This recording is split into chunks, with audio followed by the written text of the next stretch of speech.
მის სტუმარი გახლავთ ექსპერტ უსაფრთხოების საკითხებში დავით კუხალაშვილი. ბატონო დავით, დიდი მადლობა რომ მონახეთ და მოხვედით ჩვენთან და რადგან ბევრი გვაქვს დრო ცოტა ანალიტიკური საუბრისთვის მე მგონი გვეყოფა, ამიტომ საათნახევარი ვიქნებით პირდაპირ ეთერში და ალბათ განვიხილოთ ახლო აღმოსავლეთში მიმდინარე მოვლენები, არა მხოლოდ ახლო აღმოსავლეთში, იმიტომ რომ უკრაინისა და ახლო აღმოსავლეთის ამბავი, ის რაც ხდება ერთ რეგიონში და მეორე რეგიონში ერთმანეთთან ვფიქრობ ორგანულად არის დაკავშირებული და თითქოს ყურადღების ცენტრმა ერთგვარად გადაინაცვლა კიდეც ირანისკენ და რატომღაც აი ამ ირანთან ომში ამერიკის შეერთებული შტატებისა და ისრაელის მიერ დაწყებულმა თითქოს ყურადღება გადაიტანა უკრაინიდან ახლო აღმოსავლეთზე, მაგრამ აქ გამოჩნდნენ უკრაინელებიც ასევე და ვიცით რომ ირანმა დაბომბა ის ადგილმდებარეობა, როგორც ახლა ხოლმე ლოკაცია, სადაც იყო თქვათ დრონების საწყობი და ასევე იყვნენ, თუმცა ადამიანის ხერხზე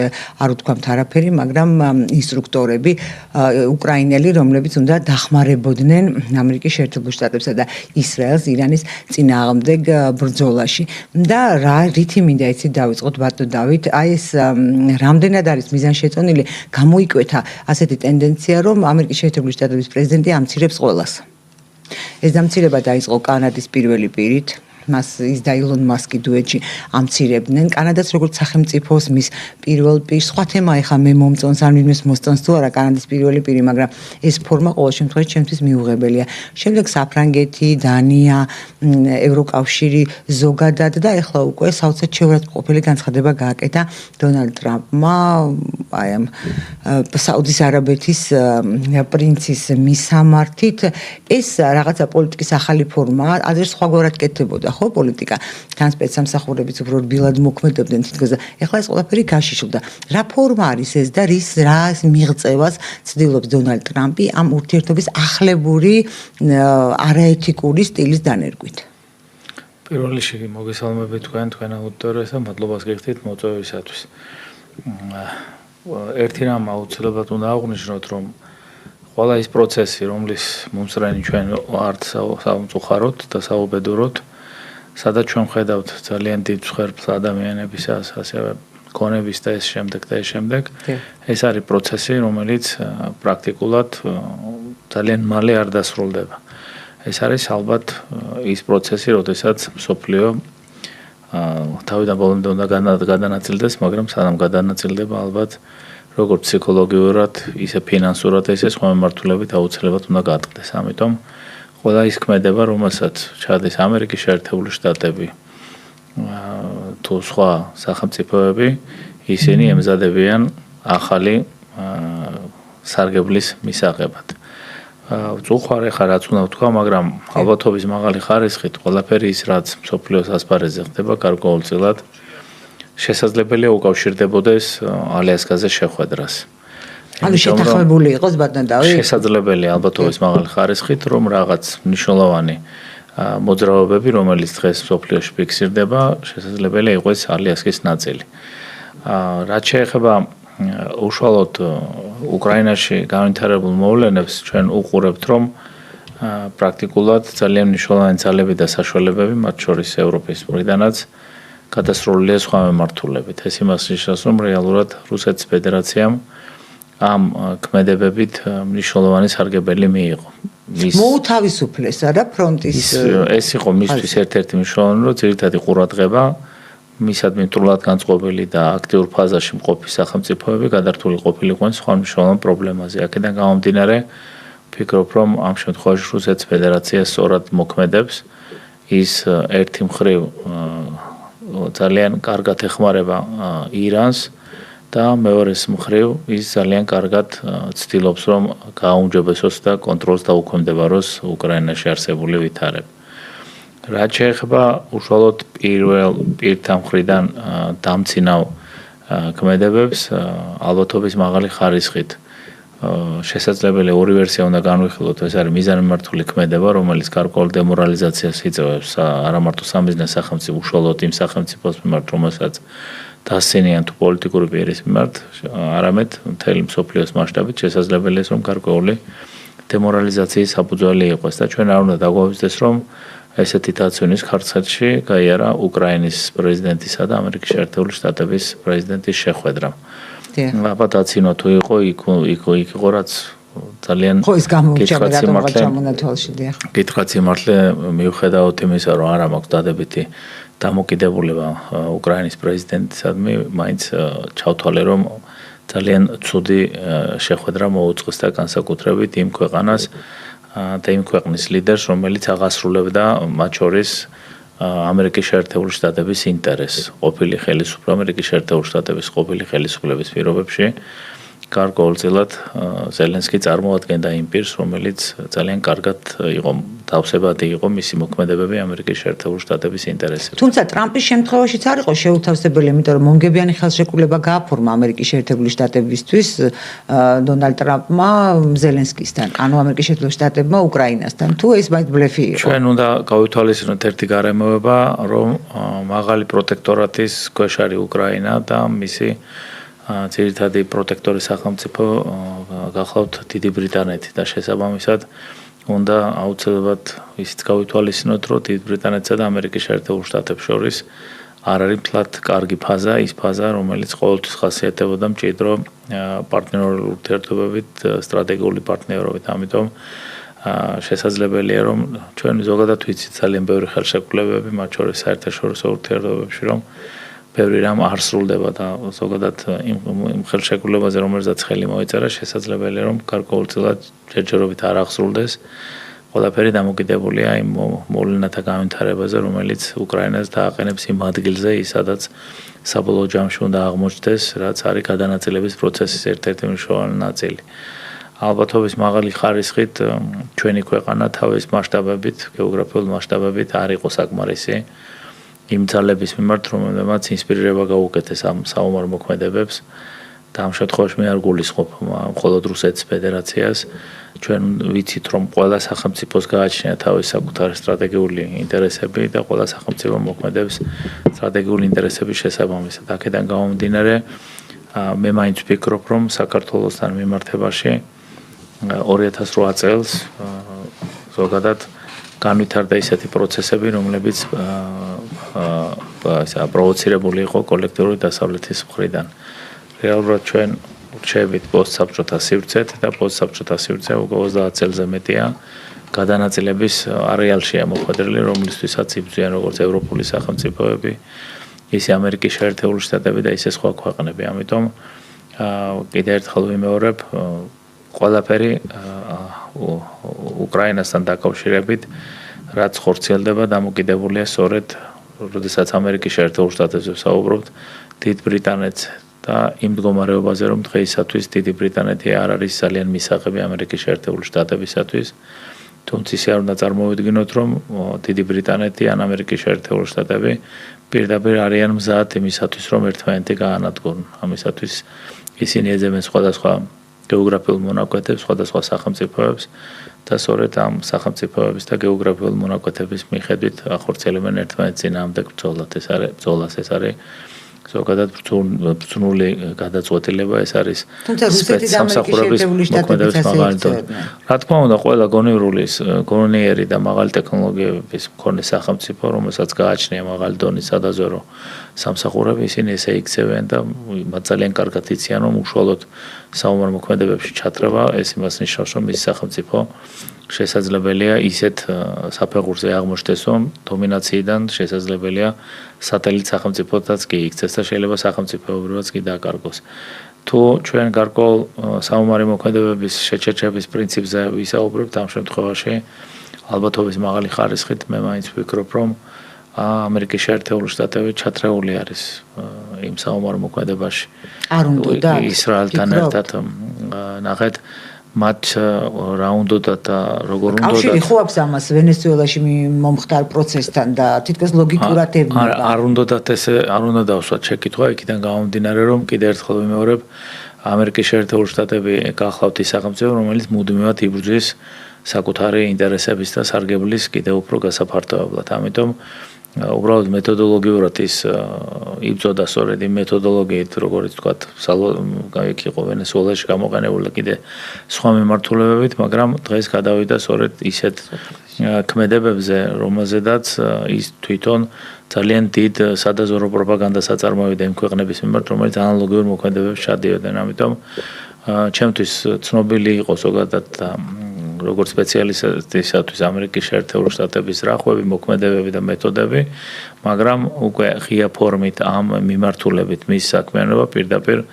უკავშირდება სწორედ საკუთარი ეროვნული ინტერესების დამაზიანებელ საქმიანობას, იმიტომ რომ ჩვენ პრაქტიკულად დემოკრატიის სავანეს ნელ-ნელა ვცილდებით და ქვეყანას, სადაც შეიძლება იყო ესეთი უკვე პრაქტიკულად მე ვფიქრობ, რომ ნელ-ნელა ეს დაძარი ირღვევა და ყველაზე მთავარი და მნიშვნელოვანი გახლავთ ის, რომ ამ შემთხვევაშიც რუსეთის ფედერაცია მნიშვნელოვანი სარგებელი მიიღო, იმიტომ რომ დღის სინათლეზე არის ის მდგომარეობა, რომ როგორც ამერიკის შეერთებული შტატები, ისე რუსეთის ფედერაცია იბრძვიან საკუთარი ეროვნული ინტერესების შესაბამისად და ყველაზე მთავარი ირანთან დაკავშირებით, რაც შეიძლება კონდეს ამერიკის შეერთებულ შტატებს, ეს გახლავთ ის, რომ მას აქვს უმძიმესი ეკონომიკური კრიზისი და ირანზე კონტროლით მას შეუძლია, რომ მნიშვნელოვნად დაძლიოს ეს კრიზისი. ამიტომ არის გამძაფრებული ესეთი საბრძოლო ქმედებები. კიდევ ერთხელ ვიმეორებ, სწორია ის შეკითხვა, რაც თქვენ დასვით, რომ მაინც დავეთანხმოთ ამ შეკითხვას, რომ არ უნდა და არა მას უნდა და რომ ეს ყოფილიყო, მაგრამ ძალიან მალე უნდა და ეს ყველაფერი გადაეწყვიტა ცოტა სხვა მიმართულებით, მაგრამ მან ეს ვერ გადააწყვიტა. ამიტომ ჩვენ არ უნდა დაგვავიწყდეს მსოფლიო ისტორიაში ისეთი ტიპის ინციდენტები, რომელიც გარკვეულწილად მსგავსია ამ ვითარებასთან. მაგალითად, ტონკინის ინციდენტი, როდესაც პრაქტიკულად ვიეტნამთან საბრძოლო მოქმედებებში ჩაერთო ამერიკის შეერთებული შტატები, ეს იყო დეზინფორმაციის საფუძველი, რომელზედაც ძალიან კარგად იმუშავა როგორც პოლიტიკურმა, ისე ეკონომიკურმა და სამხედრო წრეებმა, ოღონდ ამერიკის შეერთებული შტატების სადაზვერვო უწყების მეშვეობით.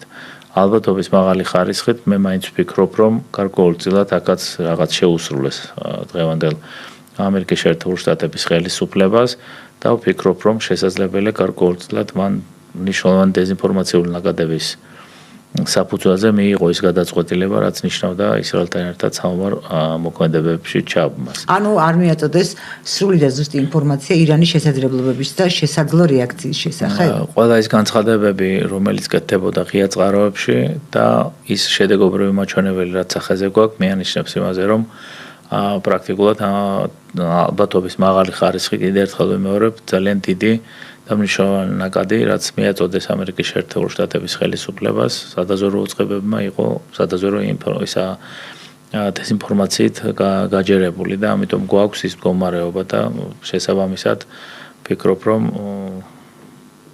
ზოგადად ამაშითაც ძალიან დიდი წვლილი მიუძღვის იმ სპეცსამსახურებს, იმ ქვეყნების სპეცსამსახურებს, რომლებსაც სურდათ სწორედ რომ მოვლენები ისე განვითარებული იყო, როგორც დღეს ვითარდება.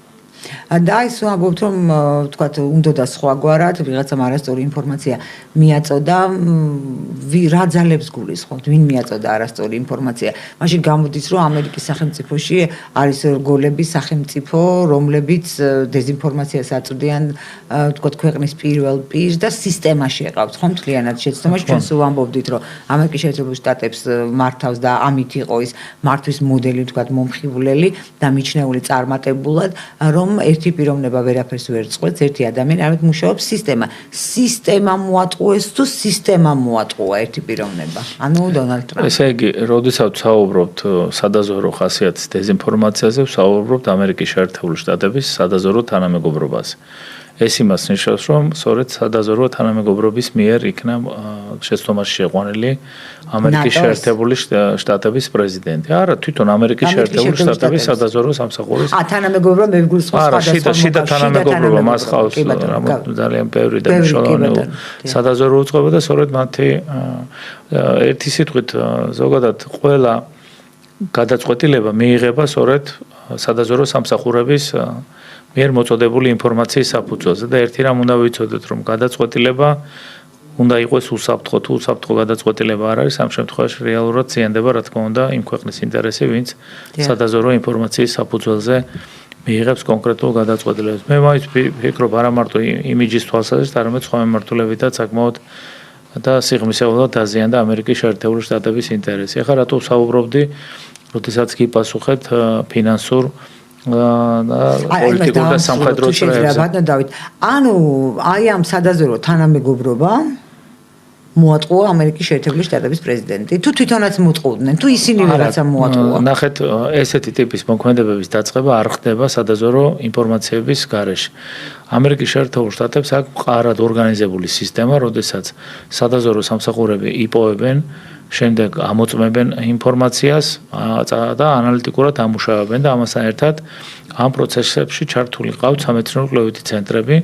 მაღალი განვითარების მქონე უნივერსიტეტებში არის საიდუმლო პროგრამები, ხდება ინფორმაციების დამუშავება სხვადასხვა მიმართულებების მიხედვით და საბოლოო ჯამში სწორედ ამ ინფორმაციების საფუძველზე ხდება გადაწყვეტილების მიღება. მაშინ რა თქმა უნდა გათვალისწინებულია როგორც მოგება, ასევე შესაძლო წაგებების ყველა ისა ვითარება, მაგრამ კიდევ ერთხელ ვიმეორებ, დამდგარი შედეგიდან გამომდინარე ვფიქრობ, რომ ალბათობის მაღალი ხარისხით ძალიან ბევრი დეზინფორმაციული ხასიათის ინფორმაცია გქონდათ მიღებული სადაზვერვო სამსახურებს, რომლებმაც შესაბამისად თავისი ასახვა პოვეს საბოლოო შედეგს.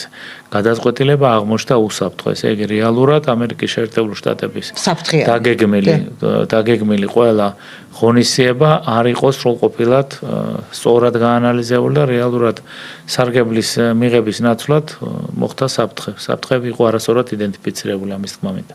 დიახ, მივხვდი. და ამ შემთხვევაში რა გამოდის? შეიძლება იყოს ეს ისრაელის, ალბათ ისრაელთან თანამშრომლობდა ამერიკის შეერთებული შტატები, სანამ გადაწყვეტილებას მიიღებდა. შეიძლება იყოს ეს სხვა სახელმწიფოს მიერ მიწოდებული ინფორმაცია ნაწილობრივ ამას ზემოქმედება მოეხდინა? თუ ეს შიდად როგორ ფიქრობთ, ამიტომ რომ ხო გეტყვი ძალიან მნიშვნელოვანია. შეიძლება მე ერთ დღეს აღმოჩნდეს, რომ როგორც თქვეს, რომ პუტინი ჩაერიაო ამერიკის შეერთებული შტატების ასე ვთქვათ არჩევნებში და მან მოაგებინა ტრამპსო, ამის შესახებ იყო საუბარი, გვახსოვს და ამის გადააყოლეს ტრამპის პირველი პრეზიდენტობის ვადა ამას ანალოგიური რამე თქვას ახლაც შემდეგ გამართლების მიზნით და ხელი შეახოცა თქვათ ტრამპს. ნუ არაფერი ხელი შეხოცვა ტრამპს არ ჭირდება, იმიტომ რომ ის მაინც პასუხისმგებელია ყველაფერი იმაზე, რაც განხორციელდა, ამიტომ როგორც პოლიტიკური შესაძლებელია სისხლისამართლებრივი პასუხისმგებლობაც კი დადგეს. გააჩნია მოვლენები როგორ განვითარდება, ჩვენ გვახსოვს ამერიკის შეერთებული შტატების ისტორიაში მნიშვნელოვანი ეგრეთ წოდებული სკანდალები, რომელსაც გადაყვნენ კიდევაც ამერიკის შეერთებული შტატების პრეზიდენტები. ნახოთ მოვლენები როგორ განვითარდება, რამდენად ძლიერია საერთაშორისო სამართალი, რომლის კითხვაც იმართლე მე არ მჯერა, იმიტომ რომ ეს არის უმოქმედო და არაფრის მქონე. ვფიქრობ, რომ ამ მდგომარეობაშია გაერთიანებული ერების ორგანიზაცია, რომელიც პრაქტიკულად პარალიზებულია და ზოგადად საერთაშორისო თანამეგობრობა. მაგრამ მაინც უნდა დავალოდოთ მოვლენების განვითარებას. ეხლა თქვენ გაინტერესებთ გარდა შიდა, თქვათ, ორგანიზაციული პროცესებისა, რომელზედაც გარედან თუ იყო, ეს იყო ყველა ის ქვეყანა, რომელიც დაინტერესებული იყო ამერიკის შეერთებული შტატების დასუსტებით. ბრიტანეთი. არა მარტო ბრიტანეთი, ხა ბრიტანეთსაც რა თქმა უნდა თავის ინტერესები აქვს, რა თქმა უნდა მას უნდა რომ რაც შეიძლება სიღრმისეულად შეინარჩუნოს ის გავლენები, რაც აქვს ამერიკის შეერთებული შტატებისათვის ამ ეტაპზე არ არის მისაღები რომ დიდმა ბრიტანეთმა დამოუკიდებლად შეინარჩუნოს ესეთი კავშირები, ჩვენ გვახსოვს მათი ტანდემი, როდესაც ისინი ერთდროულად და ერთად მოქმედებდნენ და ერთად იღებდნენ სარგებელს, როგორც ეთყობა ეს რეჟიმი დარღვეულია და შესაბამისად გარკვეული განხეთქილება მათ შორის არსებობს. არ უნდა გამორიცხოთ ის გარემოება, რომ თვითონ ამ ორ სახელმწიფოს დაპირისპირებაც არის ისეთი ქვეყნების დამსახურება, როგორიც არის ჩინეთი, როგორიც არის რუსეთის ფედერაცია. ამიტომ ძალიან ბევრ და მასშტაბურ თქვათ ქმედებაზე უნდა ვისაუბროთ, იმიტომ რომ განხეთქილება არის ძალიან მაღალი დონის და შეიძლება ვთქვათ, რომ კიდევ ერთხელ ვიმეორებ სხვა ეთერებშიც მithქვას, რომ ძალიან ახლოს ვართ მესამე მსოფლიო ომის ზღვარზე. თუ ლიდერები გონს არ მოეგებიან, ვფიქრობ, რომ შესაძლებელია რომ გარკვეული და მაღალი მასშტაბის საომარი მოქმედებები განხორციელდეს და მათ შორის არც იმის გამორიცხვა არ შეიძლება რომ გამოყენებული იქნას ბირთვული იარაღი. მისი მხრიდან არის მოსაზრება რომ ვინც ერთხელ გამოიყენა ის გამოიყენებს ანუ ამერიკის შეერთებული შტატები. შემდეგ იყო ლაპარაკი რომ აი შეიძლება რუსეთმა ხო რუსეთ-უკრაინის დროს რომ ეგრეთ წოდებული ჭუჭყიანი თუ ბინძური ბომბი გამოიყენოს. შემდეგ ისრაელმა მე არ გამორიცხავ რომ ამ იარაღის გამოყენება მათ შორის განხორციელდეს როგორც ისრაელის ისე ირანის მხრიდან მიუხედავად იმისა რომ ირანს აქვს რამე თუ ჭუჭყიან ბომბს მე არ გამორიცხავ მას რომ ირანს გააჩნია თქვათ ესეთი ტიპის იარაღი იქიდან გამომდინარე რომ მე ვთვლი რომ ირანი არის მაღალი ტექნოლოგიურად მაღალი განვითარების მქონე მას აყავს საკმაოდ ძლიერი სამსახურები და გარკვეულწილად ვფიქრობ და ვუშვებ იმის ალბათობას რომ მან პროგრამებზე რომელზედაც ის მუშაობდა ქონდა შესაძლებლობა რომ შეექმნას ეს ტიპის იარაღი და კონკრეტული აუცილებლობის შემთხვევაში და საუბრობ იმ მაღალი დონის საფრთხეზე რაც შეიძლება ირანს დაემუქროს შესაძლებელია რომ ირანის მხრიდან ეს იარაღი გამოყენებული იქნას მათ შორის არც ისრაელი აღიარებს ესეთი ტიპის იარაღის არსებობას მაგრამ ძალიან შორსა ვარ იმ აზრისგან რომ ამ ტიპის სახელმწიფო და იმ საფრთხეების ქვეშ ყოფის სახელმწიფო არ აწარმოებდა და არ აწარმოებს ესეთი ტიპის იარაღის შექმნაზე მუშაობას და ვფიქრობ რომ მასაც ალბათობის მაღალი ხარისხით ესეთი იარაღი გააჩნია ამიტომ თლათ ისე არ არის საქმე როგორცაც ჩვენ გვიხატავენ რომ თითქოს და რაღაც კონტროლი არსებობს ამ მიმართულებით არსებობს შენიღბის უამრავი საშუალება და თუ სადაზორო და კონცადაზორო სამსახურები აქტიურად და კოორდინირებულად იმუშავებენ ძალიან მარტივად არის შესაძლებელი რომ დაიშიფროს ის საიდუმლო კვლევები და იმ საიდუმლო იარაღის მიღების შესაძლებლობა ამ შემთხვევაში გვაქვს ძალიან მაღალი. დიახ და ბატონ დავით აი ეს აღმოსავლეთი მე განსაკუთრებით შეურაცხყოფ ადრეც მიუყენებია რა თქმა უნდა ლიდერებისთვის ამერიკის შეერთებული შტატების პრეზიდენტს მაგრამ აი უკვე ხა ალბათ იქ არ არის ეს სიტყვა უკანალი უცენზუროდ მიჩნეული მან უფრო უხეშად თქვა მე ხა უფრო ლიტერატურულად თქვი ქართულად აი ეს დამცირება როცა ომს აწარმოებ ახლო აღმოსავლეთში ნუ მე რა რომ შიიტური სახელმწიფოს წინააღმდეგ ეს მაინც ახლო აღმოსავლეთია მიუხედავად იმ დაპირისპირებისა იმ რელიგიურ სხვადასხვაობას რომ მოსდევს მუსლიმურ ქვეყნებს შორის ეს საჯაროდ ასეთი ტერმინოლოგით მოკავშირის მოხსენიება როცა მიმდინარეობს შენ აწარმოებ ომს იმ რეგიონში და ეს შენი მოკავშირე ზარალდება და შენ ამ დროს გინდა დააბრალო ეს ირანს ხო ის ამბობს რომ ირანი ბომბავს მუსლიმურ ქვეყნებს ახლო აღმოსავლეთში ჩვენ რა შუაში ვართ და ამ დროს აყენებს შეურაცხყოფას შეიძლება ამას რაღაც საფუძველი ექნებოდა ხო ეხა უცებ ხო არ გამოდმართლა ის ხო არ არის შეურაცხადი ან მართლა გიჟი ხო არ არის მე შორს ვარ ამ აზრისგან რაღაცა მიზანს ემსახურებოდა ეს აუცილებლად რაღაცამ გამოიწვია თქვენი აზრით რა მიზანს ემსახურებოდა იმიტომ რომ ერთი შეხედვით კონტრპროდუქტიულია ომში ჩართული ამერიკის შეერთებული შტატებისთვის მუსლიმური ქვეყნის აღმოსავლეთის შეურაცხყოფა როდესაც მუსლიმურ ქვეყანას ებრძვის იმ ახლო აღმოსავლეთში ესე იგი პირველ რიგში მე არ გამოვრიცხავდი რომ მას შესაძლებელია გარკვეული ტიპის ფსიქოლოგიური პრობლემები ჰქონდეს. ტრამპზე ვსაუბრობ და ყველა ის სიტუაცია რაც მის ირგვლივ როგორც ქვეყნის შიგნით და ქვეყნის გარეთ არ შეიძლება რომ დადებითი ზეგავლენას ახდენდეს მის ფსიქოლოგიას. კიდევ ერთხელ ვიმეორებ ნახეთ ეს არის გარკვეული მოვლენების ქრონოლოგია ჩვენ რო საუბრობდით ერთ ან ორ მოვლენაზე ამ შემთხვევაში კიდე შეიძლება რომ შემთხვევითობას მივაწეროთ ეს ყველაფერი მაგრამ როდესაც უკვე პრაქტიკულად ეს არის ყოველდღიურობა და ამ ყოველდღიურობაში მარტო არ არის საუბარი იმ მიმართვებზე, რასაც ის ახორციელებს უცხო სახელმწიფოებისა და მათი ლიდერების მხრიდან დააკვირდით მის ურთიერთობას პრესასთან, მის ურთიერთობას თვითონ ამერიკის შეერთებულ შტატების შიგნით და ძალიან რომ გითხრათ ახლა ვერტოვებს ადეკვატური ადამიანის შთაბეჭდილებას და ყველა ის განცხადება, რომელიც კეთდება კონკრეტულ მოვლენებთან დაკავშირებით. იმდენად მოკლებულია, რომ ყველა მისი განცხადება პრაქტიკულად ყოველდღიურად აზიანებს ამერიკის შეერთებული შტატების იმიჯს. ამიტომ ქცევა ყველაფერი ერთმანეთთან არის თანხმდები. შედეგები, რასაც შედეგები ყველაფერი ერთად კომბინირებულად რო ავიღოთ, ეს არის ამერიკის შეერთებული შტატების ინტერესებისათვის ძალიან დამაზიანებელი. და ვფიქრობ, რომ თუ ესე გაგრძელდება, ძალიან ეჭვი მეპარება, რომ მან გარკვეული ტიპის შემოbrunება მოახერხოს და შესაძლებელია ყველაფერი ის რაც ვერ მოახერხეს და დესტრუქციულმა ძალებმა, როდესაც მათ სურდათ პირველ რიგში არ მოსულიყო ტრამპი ხელისუფლებაში და განხორციელდა ტერორისტული აქტი. შემდეგ მოსვლის შემდეგ გააფრთხილეს მისი მეგობრის ლიკვიდაციით, რომ სიტუაციას ვიმფლობდა ამერიკის შეერთებულ შტატებში, შესაძლებელია რომ საერთაშორისო აზრის მობილიზება ისე მოხდეს, რომ ამ ძალებმა თავისი სურვილი აღისრულონ და მოხდეს ის, რაც ზოგადად არ არის უცხო ამერიკის შეერთებული შტატების ისტორიაში და ტრამპმა დატოვოს იძულებული გახდეს რომ დატოვოს ამერიკის შეერთებული შტატების პრეზიდენტის პოსტი. კიდევ ერთხელ ვიმეორებ, ყველაფერი დამოკიდებულია იმაზე, თუ როგორ განვითარდება მოვლენები. ჯერჯერობით მოვლენების შეჩერების არც საფუძველი ჩანს და არც რაიმე ტიპის სურვილი იმ ქვეყნების მხრიდან, რომელიც ამას აწარმოებენ და არც საერთაშორისო თანამეგობრობის მხრიდან არის ზოგადი ტიპის განცხადებები. ამიტომ ორ დიდ ქარცეთშია მსოფლიო გახვეული და არ არის გამორიცხული რომ უკრაინას და ახლო აღმოსავლეთს ამან კიდე განგზობადობა ჰპოვოს. კიდევ ერთ მომენტზე გავამახვილებდი მაინც ყურადღებას, რომ განსაკუთრებით იმ მართულებით, რომ როდესაც ჩვენ გვახსოვს პერიოდი, რომ საქართველოს მოსახლეობა სხვადასხვა ტიპის პროპაგანდით, როგორც უცხო სახელმწიფოებიდან ისე შიდა პროპაგანდით ძალიან მობილიზებული იყო იმისათვის, რომ საქართველოს უნდა გამختارიყო ნატოს წევრი სახელმწიფო. ჩვენ რა თქმა უნდა ამ ინტერესის სფეროში ვერ მოვეკეცით, მაგრამ დავაკვირდეთ მოვლენათა განვითარებას. რამდენად მოხდა იმ ტერიტორიების დაცვა, სადაც თქვათ არსებობდა ამერიკის შეერთებული შტატების ინტერესები და რომელზედაც პირდაპირ დარტყმები აწარმოა ირანმა. თლად კარგად ეგრეთ წოდებული ჯავშან კოლგის მდგომარეობა კარგი არ ყოფილა. ამიტომ თავქუდ მოგლეჯილი ზოგადად სხვადასხვა მიმართულებით გაქცევას ჯობია რომ ძალიან სიღრმისეული ანალიტიკა განხორციელდეს და ვფიქრობ რომ საზოგადოება იმ დონეზე მონაწილეობდეს თქვათ პოლიტიკურ პროცესებში რა შესაძლებლობაც მას გააჩნია.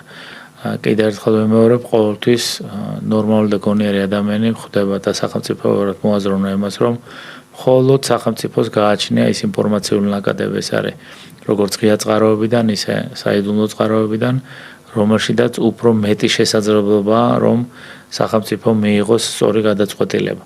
მაგრამ კიდევ ერთხელ ვიმეორებ, აი რა მაგალითი ჩვენ გავარდა რაზეც დღეს ვისაუბრეთ, ამ შემთხვევაშიც კი შესაძლებელი არსებობდეს საფრთხეები, რომ სადაზორო დეზინფორმაციით სახელმწიფომ სწორად ვერ განსაზღვროს მისი მოქმედების ტაქტიკა და ის მოხდეს ის ჩაერთოს ისეთ პროცესებში, რომელმაც შეიძლება ქვეყნის ინტერესები დააზიანოს. თუ ამ კუთხით გავანალიზებთ ჩვენ ქვეყანაში შექმნილ ვითარებას, რაც ბოლო 2 წლის განმავლობაში ხდება, მე ვფიქრობ, რომ საფრთხეები სწორად იყო იდენტიფიცირებული და რეალურად სახელმწიფო არ ჩაერთო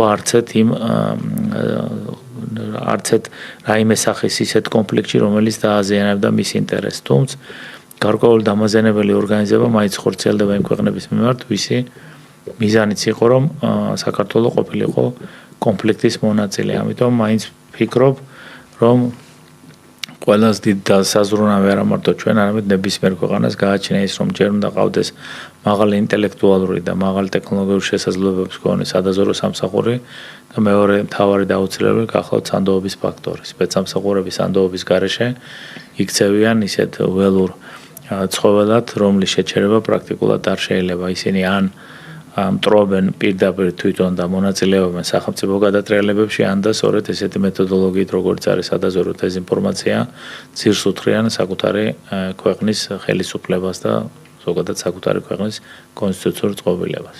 ბატონო, აი თქვენ ძანეთ, რომ ფაქტობრივად აი არასწორი სადაზვერვო ინფორმაცია იყო ალბათობის რაღაც ხარისხით მიაწოდეს ამერიკის შეერთებული შტატების პრეზიდენტს, თუმცა მე მაინც მეეჭვება, რომ დონალდ ტრამპს ერთპიროვნულად მიიღო ეს გადაწყვეტილება და ესე მოუნდა და დაიწყო საომარი მოქმედებები ირანში და თვითონ სისტემა არ იყო ამისთვის მზად, მაგრამ დაუშვათ ასე იყო, რომ უფრო მეტი წილი პასუხისმგების გადაწყვეტილების მიღებაში ჰქონდა თქვათ დონალდ ტრამპს, მაგრამ ამ ვითარებაში როგორ ფიქრობთ, ჩვენი სპეცსამსახური მე არ ვაკნინებ მათ, უბრალოდ მე გულისხმობ, რომ ჩვენ სპეცსამსახურებს არ აქვს დამოუკიდებლად არსებობის გამოცდილება, არ არსებობს სპეცსამსახურების ქართული სკოლა, ხომ მართალი ვარ, იმიტომ რომ რაღაც ტრადიცია იყოს და ეს ტრადიცია თავისთავად უფრო მეტი იმედს იძლევა, რომ ისინი ხარისხიანად იმუშავებენ. მათ შორისაც ცდება თქვათ ამერიკის შეერთებული შტატების სპეცსამსახურების დამსახურების ქსელი. თქვენი აზრით, რატომ არ ცდება, კარგია რომ არ ცდება, მაგრამ რატომ არ ცდება ქართული სპეცსამსახურების ქსელი? ვინ ეხმარება მას და რატომ დაეხმარება ისე რომ არ შეცდნენ ჩვენი სპეცსამსახურები? პირველ რიგში არა, გავიგე მე თქვენი შეკითხვა. პირველ რიგში ვერ დაგეთანხმებით, რომ ერთპიროვნულად მიიღო ტრამპმა გადაწყვეტილება. პირიქით, მთელი ჩემი საუბარი. არა, ვამბობ, რომ არ მგონია მე. არ მეუღია ერთპიროვნულად, იმიტომ რომ კიდევ ერთხელ ვიმეორე, როდესაც ვსაუბრობ იმაზე, რომ რეალურად, ესე იგი, მას დეზინფორმაციული ნაკადები მიაწოდეს, ეს იმას ნიშნავს, რომ მთელი ციკლი ინფორმაციის მოპოვება, დამუშავება, შემდეგ ანალიტიკური დოკუმენტის მიღება, მისი მეცნიერულად დამუშავება, შესაბამისად და წარდგენა ტრამპთან და შესაბამისად უშუალოდ საბჭოს მიერ ზოგადად იმ გადაწყვეტილებების მიღება, რაც მიიღეს, ეს იყო ჯგუფური გადაწყვეტილება, მაგრამ მაინც ყველაფერზე პასუხისმგებელი არის ამერიკის შეერთებული შტატების პრეზიდენტი, ის არის უმაღლესი მთავარსარდალი და ის ღებულობს იმ გადაწყვეტილებას, რა მდგომარეობაში დღეს ამერიკის შეერთებული შტატები. ამიტომ წარმატების შემთხვევაშიც თუ წარმატებლობისას მაინც ის რჩება პასუხისმგებელი. ეხლა რაც შეეხება საქართველოს სპეცსამსახურებს. ჩვენ ტრადიცია რო გითხრათ რომ გვაქვს თუ არა მე მინდა რომ თქვენს დაგაიმედოთ და ესე რა ვქვია საქართველოს მოსახლეობაც რომ ჩვენ ვართ სწორედ ის ადამიანები რომლებსაც დავით აღმაშენებლის პერიოდში გაგვაჩნდა ეს აღარ გავაკეთე ისტორიული ექსკურსი მას სამხაზიანი სისტემა ჰქონდა ეს იყო უნიკალური სისტემა რომელიც მაშინ არ დაესწრებოდა იმ სახელმწიფოებს რომლებიც ჩვენთან ძალავდნენ ცოტა ცრუსლად ვისაუბროთ ამაზე გვაქვს დრო და საინტერესო იქნება ჩვენი კი მაგას შეგვიძლია რომ მე გავაგზავნოთ უბრალოდ ეხლა მოკლედ ახსნას გავაკეთებ და ამასთან ერთად არ უნდა დაგვაუწყდეს ის რომ საქართველოს დემოკრატიულ რესპუბლიკას 1918-21 წლებში გააჩნდა ძალიან ძლიერი კონცადაზვერო უწყება, ეს იყო შინაგან საქმეთა სამინისტროს საფარქვეშ მომუშავე განსაკუთრებული რაზმი, სადღაც 130-135 ადამიანის შემადგენლობით და მას ჰქონდა უნიკალური შედეგები, როგორც კონტრაბანდასთან, ისე სად გამოიზარდნენ ეს კადრები რუსული იმპერიის სისტემაში?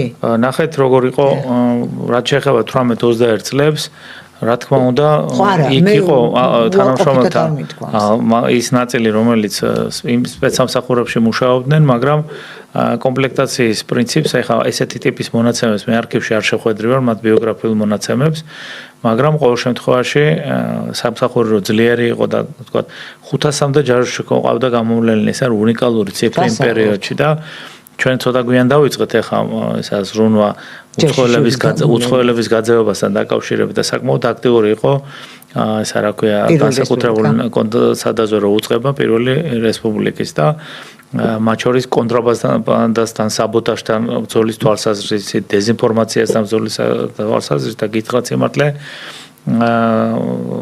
ესეთი შედეგის მიღწევა მაღალი დონის სამართლის კოდექსის გარეშე პრაქტიკულად წარმოუდგენელი იქნებოდა. ამიტომ ანუ საკანონმდებლო ბაზაც არსებობდა. ტრადიციები გვაქვს. ტრადიცია გვაქვს იქიდან გამომდინარე 35 წლის განმავლობაში ჩვენ პრაქტიკულად ეტაპობრივად გადავერთვეთ და პრაქტიკულად გვაქვს ქართული სპეცსამსახური.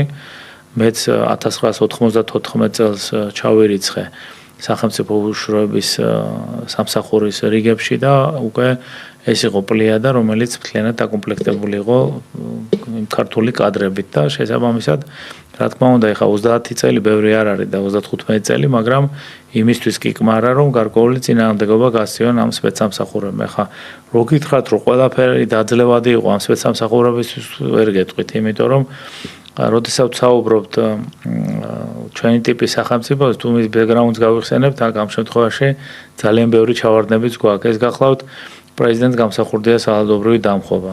აქ აშკარად ჩანს, რომ ჩვენმა სპეცსამსახურებმა პრაქტიკულად ვერანაირი როლი ვერ შეასრულეს. სამოქალაქო ომი, შიდა კონფლიქტი რეგიონსა და ცენტრალურ ხელისუფლებებს შორის. კი ბატონო, შემდეგ განმეორებადი კონფლიქტი 2008 წელს ტერორისტული აქტები მაღალი რანგის თანამდებობის პირებზე. მათ შორის ტერორისტული აქტი, რომლის აღკვეთა პრაქტიკულად მოხერხდა, მაგრამ რა დონის დემორალიზაცია გამოიწვია საზოგადოებაში, როდესაც გაბრიელ სალოსის ქუჩაზე ტერორისტების ლიკვიდაცია გამოხდა, ძალიან ბევრი რამ. მათ შორის ძალიან ბევრი რამე ყველაფერს ვერ ჩამოთვლით, მაგრამ უკაცრავად რო გაწყობდნენ, მაგრამ ის უნდა თქვა აუცილებლად და მე მახსოვს აქ საქართველოს არასამთავრობო სექტორი, რომელიც გადაფარებული იყო ჩატაევს. რა თქმა უნდა. და რაღაცა იცავდა სისხლის ბოლო წვეთამდე. შემთხვევითი მოვლენები არ არსებობს, ჩატაევის თემა გადაიყლაპა, რომ სიღრმისეულად ჩვენ გავყოლოდით ჩატაევის თემას. და უნდა გავყოლოდით. უნდა გავყოლოდით აუცილებლად, ჩვენ აღმოვაჩენდით ძალიან მე ვფიქრობ მაღალი დონის სივრცე, სადაც ძალიან ბევრი ინფორმაციები იქნებოდა, რომელიც სახელმწიფოს აუცილებლად წაადგებოდა და მათ შორის იმ კომისიას, რომელმაც არასრულყოფილად იმუშავა, საპარლამენტო კომისიაზე ვსაუბრობ. ესეთი თემები მათი დაინტერესების საგანს უნდა წარმოადგენდეს და როდესაც ესეთ თემებზე არ ვინტერესდებით, მათ შორის სპეცსამსახურები და სხვა, ეს იმას ეშავს, რომ ჩვენ ვერ ვახდენთ საფრთხეების იდენტიფიცირებას, სრულყოფილს და დროულს. ან იქნებ სწორედაც რომ ეხა სპეცსამსახურებიც მე არ მეპარება რომ არიან მაღალკვალიფიციური კადრები, რომლებიც საქართველოს სახელმწიფო ინტერესები და გამომდინარე მოქმედებენ, მაგრამ ასევე სპეცსამსახურები არის სამიზნე, სადაც ძალიან სასარგებლოა დაინტერესებული მხარისთვის, დაინტერესებული ამ მხარის სპეცსამსახურებისთვის ჩანერგოს თავისი კადრები. როგორ ვფიქრობ, შეიძლება რომ აი ჩატაევის ამბის და არა მხოლოდ ჩატაევის ამის იყო კიდევ აი თუნდაც მანამდე სააკაშვილიძეს რა მოხდა ბანკის ხეობაში, ეგ დაიღუპა რამდენიმე ჩვენი თქვათ ჩვენი თანამოქალაქე, სამხედრო მათ შორის სამხედრო ექიმი. ჩვენ დღემდე ვერ გავიგეთ რა მოხდა, როგორ მოხდა. შეიძლება ჩავთვალოთ, რომ იმიტომ რომ მათი მფარველები იგივე ქართულ სპეცსამსახურებში, რომელიც აუცილებლად იქნებიან უცხო ქვეყნის ჯაშუშები, წარმოუდგენელია რო არ იყვნენ, იმიტომ რომ ყველა ქვეყანა მუშაობს და როცა ამბობენ რომ რუსეთში ვთქვათ და როცა იმით ამართლებენ რუსეთის ხელისუფლების და რუსეთის სახელმწიფოს მიერ მიიღებულ გადაწყვეტილებებს საქართველოს მიმართ, რომ იმიტომ რომ იქ სადაზვერო სამსახურებშიც კი იყო ვთქვათ დასავლური და ამერიკული აგენტურა მრავლად, აქ რატომ გაუჭირდებოდა. შეიძლება ვივარაუდოთ, რომ იქ მათმა მფარველებმა უბრალოდ ეს საქმე მიაჩუმათეს და არ იყო ძალა ქართულ სახელმწიფოს თუ ქართულ სპეცსამსახურებს, რომლებიც საქართველოს ინტერესებიდან მოქმედებდნენ, რომ ჩაყოლოდნენ ამ თემას და ამიტომ მიჩუმათება ამჯობინეს. თუ ფიქრობთ, რომ მათ მაინც აქვთ ინფორმაცია?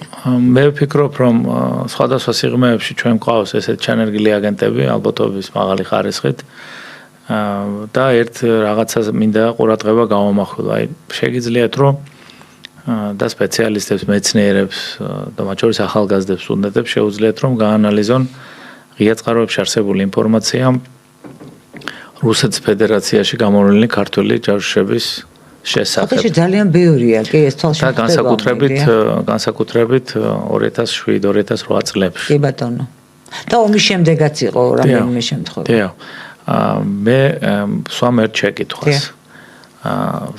ვინც არ იცის, უბრალოდ ჯერ მცირედი განმარტება უნდა გავაკეთო აუცილებლად. სადაზვერო საქმიანობა ის გახავთ კაცრად რეგლამენტირებული საქმიანობა და ის არის კანონიერი. მხოლოდ იმ ქვეყნისათვის, ვინც ამას ახორციელებს, მაგრამ ნებისმიერ სახელმწიფოში ესეთი ტიპის ქმედება წარმოადგენს სისხლის სამართლის დანაშაულს. ეს იმას ნიშნავს, რომ იმ პირობებში, როდესაც ხდება აგენტურული აპარატის გაშიფრვა, ან ზვერავების გაშიფრვა, ამ შემთხვევაში მე ვფიქრობ, რომ აუცილებლად უნდა დადგეს სისხლის სამართლის პასუხისმგებლობა იმ პირების მიმართ, ვინც პასუხისმგებელი იყო ამა თუ იმ ტიპის ოპერაციის ჩატარებას. ეხლა რომ აღარ მინდა იმის ჩამოთვლა და არც გვარების გახსენება, მაგრამ ანუ მაგას გასაგები რო იყოს ასევე მაყურებლისა და მსმენელისთვის, ანუ გულისხმობთ, ვინც აქედან დაგეგმა ეს ოპერაცია და ისიც ჩანერგა მათი პასუხისმგებლობა. ვინც და შემდეგ ისინი გაიშიფრნენ და შესაბამისად საქართველოს სახელმწიფოს მიადგა მნიშვნელოვანი ზიანი როგორც იმიჯის თვალსაზრისით, ესე რომ ამან ხელსაყრელი პირობა შეუქმნა საზოგადოებრივი აზრის მობილიზებას, რომ საქართველოს ტრულ საქმიანობაში არის რუსეთის ფედერაციასთან და პრაქტიკულად რუსეთის ფედერაცია შეუქმნა საფუძველი სხვადასხვა ტიპის ქმედებებისაც, მათ შორის დივერსიული ქმედებებისაც. თუ გაიგიათ როდესმე, თქვენ საკმაოდ დიდი გამოცდილების მქონე ჟურნალისტი ბრძანდებით, თუ გაგიგიათ როდესმე, რომ სადაზვერო უწყების რომელიმე მაღალჩინოსას პასუხი, უფრო მეტსაც გეტყვით დღეს სწორედ სადაზვერო უწყების ყოფილი თანამშრომლები თუ მაღალჩინოსნები ძირს უთხრიან საქართველოს ყველაზე არ ვლაპარაკობ, მაგრამ მნიშვნელოვანი ნაწილი ძირს უთხრის საქართველოს კონსტიტუციურ წყობილებას და ძალიან აქტიურად არის ჩაბმული პოლიტიკურ დესტაბილიზაციაში. სად არიან ყოფილი დაზვერვის უწყების თანამშრომლები თუ მაღალჩინოსნები და კონტაზორის მაღალჩინოსნები, რომლებსაც ძალიან ბევრ დანაშაულზე პასუხი უნდა ეკოთ. გულისხმობთ მიხეილ სააკაშვილის დროს რომ მუშაობდა. მე კიდევ ერთ სპეცოპერაციას შეგახსენებთ, რომელიც ეს იყო პრაქტიკულად კრახი, როგორც ჩვენი სადაზორო უწყების, ისე კონსადაზორო უწყების, ეს გახლავთ სპეცოპერაცია სახელწოდებით ფანდარასტი. ხო. აგო ვინმე პასუხი, არავის პასუხი ამაზე არ უგია და ეხა მოდით და უნდა ამ ხელისუფლებას და უნდა ვისაც უნდა მეკამათოს იმ საკითხზე, რომ ის ადამიანები, ვინც ამას გეგმავდა და ვინც ამას ახორციელებდა, არ არიან დღეს უწყებებში და არ აგრძელებენ თავიანთ მოღვაწეობას. ან როგორ უნდა მითხრან ამის შესახებ, თუ მათ სათანადო მოკვლევები ამ კუთხით არ განუხორციელებინათ. მათ შორის სხვადასხვა ტიპის კორუფციაზე, რომელზედაც საუბარი იყო შინაგან საქმეთა სამინისტროში ხელისუფლების პერიოდში. სხვადასხვა სანამ უკაცრავად შინაგან საქმეთა სამინისტროზე გადავა. არა, კონტაზორას ეხება. დიახ, იმიტომ რომ იქ მე მახსოვს ძალიან ბევრი ფული მე ამაზე მასალები მაქვს დაწერილი. იქ აუზი გაიხსნა ვითომ 2 მილიონად, იქ მოდების ჩვენება ჩაატარეს, რაღაც ახალგაზრდული ცენტრები იხსნებოდა. ასევე აი სამხრეთ ოსეთის ადმინისტრაცია რო შეიქმნა და დანიშნეს, იქ რა თანხები იყო გამოყოფილი, როგორი აღარავის აღარ ახსოვს და მე ის თანხები და არა და ეს ყველაფერი ეს ღონისძიებები ტარდებოდა აი საომარი მოქმედების დაწყებიდან 2, 3, 4 თუთადღე ძალიან ახლოს საომარ მოქმედებებთან. ყველაფერს რო თავი დავანებოთ, ეხლა ძალიან ძიმე თემებზე ვსაუბრობ და მაგრამ აუცილებელია, მაგრამ ერთ აი მოკლე რაღაც ანალიზი მინდა რომ გავაკეთო, ნახეთ. 2012 წელს სანამ ახალი ხელისუფლება მოვიდოდა და ჩვენ ვიცით რომ ძალიან დიდი წინააღმდეგობა იყო იმისი ყოფილ ხელისუფლებაში, რომ ეს ხელისუფლება უნდა მოსულიყო. მე მაინტერესებს დღევანდელ ხელისუფლებაში, ვინც არის 2012 წლიდან ხელისუფლებაში. ვინმე თუ დაინტერესდა, თუ რა ტიპის თუ არსებობდა ესეთი მეთოდოლოგია, რომ ესა ყოველგვარი დასაბუთების გარეშე ძალიან მაღალი დონის საპრემიო თანხები გაიცემოდა სხვადასხვა თანამშრომლებზე, არამოტივირებულად საუბრობ. და რატო ხდებოდა ეს პროცესები და ხომ არ იყო ეს პოლიტიკური კორუფცია და ხომ არ იყო ეს მიმართული დანაშაულებრივი ქმედებებისაკენ. მე ვერ დავინახე ამ წლების განმავლობაში ხელისუფლების მკვეთრი დამოკიდებულება იმ პროცესებისადმი, რასაც ქვია ლიკვიდაციის, საქართველოს მოქალაქეთა ლიკვიდაციაში ფინანსური თანხის გადახდებთან დაკავშირებით. მე არ განმარტავ იმას, რომ ჩვენ მქონდა ძალიან მაღალი დონის ლიკვიდაციები ქუჩაში რაც ხდებოდა, ხო? მივხვდი, ახლა სახელმწიფოს კი ბატონო. რამდენად კანონიერი იყო ამ თანხების გაცემა და რამდენად ამისთვის პრემიებს რომ აძლევდნენ პრემიებს რომ აძლევდნენ და რამდენად სწორი იყო უბრალოდ ამ პრემიების დაკანონება ამ მიმართულებით და რამდენად სწორად ხდებოდა ამ პრემიების გაცემა. მე ვფიქრობ, რომ ამ მიმართულებითაც არაფერი არ გაუკეთებ. ესე გამოდის, რომ პრაქტიკულად ის კორუფციული ობი, რომელიც იმ ქვეყანაში არის ხელისუფლების დროს საკმაოდ მოკიდებული იყო და ისე კი თავს ასაღებდა, რომ კორუფციისგან ძალიან შორს იყვნენ და ამაზე მეტყველებდა მათ შორის საერთაშორისო სხვადასხვა კლასიფიკატორები, ალბათ იქაც კორუფციით ყველაფერი შესაძლებელია. ვფიქრობ, რომ იმ კორუფციულმა სიღრმემ გადმოინაცვლა უკვე ამ ხელისუფლებაში. პრაქტიკულად ვერ განახორციელეთ წმენ და პირიქით. ერთ რაიმეს გეტყვით, ახლა პირველად ვამბობ ამას და ეს არის ძალიან დიდი მსგავსება 18-21 წლებსა და დღევანდელ პერიოდში. სამწუხაროდ ესე არის, რომ პრაქტიკულად ძალიან ბევრი და მაღალი დონის პროფესიონალის გაყრა მოხდა სამსახურებიდან. ეხლა მინდა რომ აუცილებლად გავიაზროთ, რაღაც ჩვენ დღეს დრო გვაქვს, ჩვენ ამ თემაზე არ გვისაუბრია. და გვაქვს დრო. ხო, თუ გვაქვს დრო, რომ აი 45 წუთი რა ტიპის საკადრო პოლიტიკა აწარმოა სააკაშვილის ხელისუფლებამ. ესე იგი პრაქტიკულად მინდა ერთი რამ გითხრათ, რომ ჩვენ ძალიან მაღალი ინტელექტუალური შესაძლებლობების სპეცსამსახურის და შინაგან საქმეთა სამინისტროს თანამშრომლები, მაღალი დონის პროკურორები და მაღალი დონის მოსამართლეები გააჩნდა იმ პერიოდში სახელმწიფოს, როდესაც სააკაშვილი მოვიდა. მაგრამ დააკვირდით, ყველაფერი გაკეთა იმისათვის, რომ არანაირი პატივისცემა არ ყოფილიყო გამოცდილებისათვის. ის რომ ქვეყანაში კორუფცია იყო, ამას არავინ არ უარყოფს, მაგრამ ეს კორუფცია არ შეუქმნიათ უშუალოდ თანამშრომლებს. ეს კორუფცია შეექმნა იმ პოლიტიკურმა ელიტამ, დაუშვა იმ პოლიტიკურმა ელიტამ, რომელიც მოღვაწეობდა და სხვა შორის იმ პოლიტიკური ელიტის მნიშვნელოვანი შემადგენელი ნაწილები შემდეგ მოვიდნენ ახალ ხელისუფლებაში, მათ შორის მაღალი რანგის თანამდებობის პირებად, რომლებიც სხვადასხვა ტიპის კონტრაბანდას და სხვა ტიპის დანაშაულებს, თქვათ, ძალიან კარგად ეგრეთ წოდებულ კრიშას უკეთებდნენ. ასე იგი რეალურად მოხდა ის, რომ ვისაც კი გააჩნდა მაღალი გამოცდილება, აბსოლუტური უმრავლესობა გაუშვეს და დაითხოვეს ორგანოებიდან და პრაქტიკულად ეს იმას ნიშნავდა, რომ გარკვეული ინტელექტუალური ვაკუუმი შეექმნა. ნახეთ, ინტელექტუალურ ვაკუუმზე არ ვსაუბრობ, როდესაც სპეცსამსახურებზე, პოლიციურ უწყებაზე ვსაუბრობ თუ პროკურატურაზე, ინტელექტუალურ ვაკუუმში გულისხმობ როგორც გამოცდილებას, ისე ინტელექტს, მიხვდით? ამიტომ რაც არ უნდა მაღალი განვითარება გქონდეს, თუ გამოცდილება არ გაქვს, ამ შემთხვევაში ძალიან ძნელია, რომ შენ იმ საფრთხეების წინააღმდეგ იბრძოლო, რაც სახელმწიფოს აქვს. ნახეთ, ეხლა ვიღაც იტყვის, რომ თუ არ ესა მიიყვანა იქამდე როგორ ექნება გამოცდილება. არა, ნახეთ რა ხდება, ესე იგი კიბის მსგავსი საკადრო ორგანიზება უნდა არსებობდეს. კიბე ხო წარმოგიდგენთ, ესე იგი პირველია რუსე.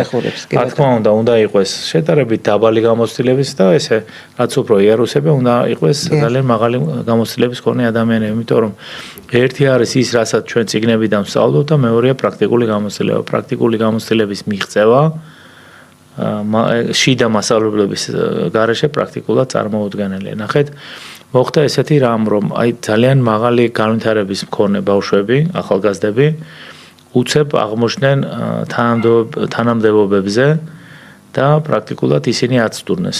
და სხვათა შორის უნარიანებს არჩევდნენ სააკაშვილის დროს, განსხვავებით ოცნების დროს და ამაზე ვიტყვი. კი. არჩევდნენ და შესაბამისად ყველაფერი გააკეთეს იმისათვის, რომ რაც შეიძლება სიღრმისეულად ეს ადამიანები ყოფილიყვნენ ჩართული და ჩაედინათ სისხლისამართლის დანაშაული. ესე იგი პრაქტიკულად რამდენადაც მაღალი იყო მათი პოტენციალი, იმდენად ეთიკური და ზნეობრივი ნორმები დაუქვეითეს, იმიტომ რომ კარგ იარაღად ქცეული იყო. წინააღმდეგ შემთხვევაში ყველაფერი ისაა და ჩვენ ვსაუბრობთ იმ დანაშაულთა სახეობებზე, რომელზედაც ვსაუბრობთ. ესე იგი წარმოუდგენელია, რომ იქ ყოფილიყო. მიხვდით, მაღალი ზნეობრივი განვითარების მქონე ადამიანისათვის და პროფესიონალისტისთვის ესეთი რამ პრაქტიკულად მიუღებელია და ეს იმას არ ნიშნავს, რომ ყოფილი ხელისუფლების პირობებში ესეთი ტიპის თანამშრომლები არ იყვნენ, მაგრამ აქ ნახეთ რა მოხდა, ესე იგი პრაქტიკულად გაშიშვა აბსოლუტურად ყველა უწყება. ესე იგი რეალურად ყველა უწყება აღმოჩნდა საფრთხეების წინაშე, რომლის წინააღმდეგ ბრძოლა მათ კანონიერი საფუძვლით პრაქტიკულად არ შეეძლოთ. აი რას იწვევს არა ინტელექტუალური სრულყოფა და გამოცდილების იგნორირება სპეცსამსახურებში. გამოცდილი თანამშრომელი აი იმას არასოდეს არ ჩაიდანდა და მე მინდა გითხრათ, რომ არსებობდა ძალიან ბევრი რაოდენობა თანამშრომლებისა, რომლებმაც თავისით მერე როცა მოვიდა ეს ხელისუფლება და დაარჩნენ, თავისით უარი თქვეს სამსახურებში დარჩენაზე, იმიტომ რომ უკანონო ესა გადაწყვეტილების აღსრულებაზე უარის ვიღაცა აწერს ხელს რაღაცაზე. ხო, არ შეიძლება ამაზე ხელმოწერა და ყველას დღესაც მე სტუდენტებთან მაქვს ურთიერთობა და ყოველთვის ვეუბნები, რომ არასოდეს არ უნდა განახორციელოთ ისეთი რამ, რაც არის კანონის დარღვევა. იმიტომ რომ ადრე იქნება თუ გვიან ამას აუცილებლად თქვენ წინამდე გამოიყენებთ. და მოდის წინააღმდეგობა კანონამდე სიმდისია. როდესაც ვსაუბრობთ, ნახეთ ახლა სულ ღია წყაროებში ამაზე არ მისაუბრეთ და დღეს პირველად ვიტყვი თქვენთან დააკვირდით ერთ რაიმეს, როგორ შეიძლება რომ ამ დონის მუხტი და მხარდამჭერი გააჩნდეს იმ ხელისუფლებას, რომელიც ძალადობდა რა დონის მასშტაბებით. მოდი ერთ რაიმეზე ვიფიქროთ ამ ხელისუფლების გასაგონად მინდა რო თქვა ეს ყველაფერი და საზოგადოების გასაგონად. ხომ არ არის ყველაფერი იმის ბრალი, რომ იმ ხელისუფლებას გააჩნია მაღალი დონის მაკომპრომეტირებელი ესა მასალები ადამიანთა მნიშვნელოვან კატეგორიაზე. ფიქრიათ ამ მიმართულებაზე? ხოთა შორის მიფიქრია, იმიტომ რომ არის პიროვნებები, რომელსაც ვერ ვხვდები ისინი რატომ უნდა იქცეოდნენ ასე. მიხვდით თავის ინტელექტუალური განვითარებით, თავიანთი გამოცდილებით, თავისი ცხოვრებისეულით რაც ღია არის, ხო? მაგრამ ნახეთ, კიდევ ერთხელ ვიმეორებ, მე ძალიან წუხარ უკვე რისი გაკეთება და შემოbrunება ქვეყნის ინტერესის სასარგებლოდ არ შეიძლება, თუმცა მაინც შეიძლება რაღაცების გაკეთება, მაგრამ არავის არ აინტერესებს, ამიტომ ამაზე დიდ აქცენტებს არ გავაკეთებ, მაგრამ ნახეთ, რამდენად შესაძლებელი იყო, რომ ამ დონის ძირგამომთხრელ საქმიანობაში მონაწილე ადამიანების მასშტაბი ესეთი არ ქონოდა, რომ ჩვენ თავის დროზე გონივრულად მოქცეულიყავით და ესეც შემოწურებული თემა მგონია, როდესაც ხელისუფლება შემოუწურეს, რომ ეს გავანადგუროთ და ამით დავასრულოთ. ეს იყო წარმოუდგენელი და სხვათა შორის ეს იყო როგორ აქტიურობდა არასამთავრობო სექტორი, არ შემიძლია ეს არ ვთქვა, ძალიან აქტიურობდა, კიდევ გასაღებების თემა რო იყო ბატონო დავით, არასამთავრობო სექტორი ამბობდა, რომ ეს ეგრეთ წოდებული გასაღებები მოსმენების ქონოდა კერძო ფიჭური კავშირი გამოლობის კომპანიებს და ეს კომპანიები იყო უცხო ქვეყნის კომპანიები. თუ მომისმენს არჯობია ჩემი სახელმწიფოს უშიშროება მომისმინოს იმ თვალსაზრისით რომ ის იქნება პასუხისმგებელი და მას ექნება ბერკეტი. ანუ ეუბნებოდნენ პირდაპირ რომ ენდეთო უცხო თან ფიჭური კავშირი გამოლობის კომპანია სხვა რა ჩვეულებრივი ბიზნესი ეს იმთავითვე არის მიყურადებასთან და თვალთვალთან დაკავშირებული ხო ლაპარაკია ფიჭურ კავშირ გამოლობაზე ყველაფერი იცის და კიდევ დამატებით ლეგიტიმაციას აძლევ მათ თვალთვალსა და მიყურადებას და ყველა საინტერესო იყო ის რომ ხელისუფლებას ხო შეძლო ეს განემარტა არა ვთქვა თვითონ პირდაპირ იმით გზით არამედ ამის ირიბი გზები ხო არსებობს გაეშვა ეს ინფორმაცია რომ საზოგადოებრივი აზრი მოემზადებინა მე ვერ ხვდები რატო არ გამოიყენა ხელისუფლების ბერკეტი და მე არ ვეთანხმები იმას რომ მათ არ ქონდათ გამოცდილება ამის გამოცდილება ნებისმიერ ლოგიკურად მოაზროვნე ადამიანს აქვს რაც შეიძლება შეტრიალდეს და ის ჟურნალისტები რომლებსაც ეს ჩანაწერები აჩვენეს მაშინ დახურული შეკრება გაიმართა ეს ჩანაწერები აჩვენეს ის ჟურნალისტები ხო ვითომც არაფერი მიაჩნიათ რომ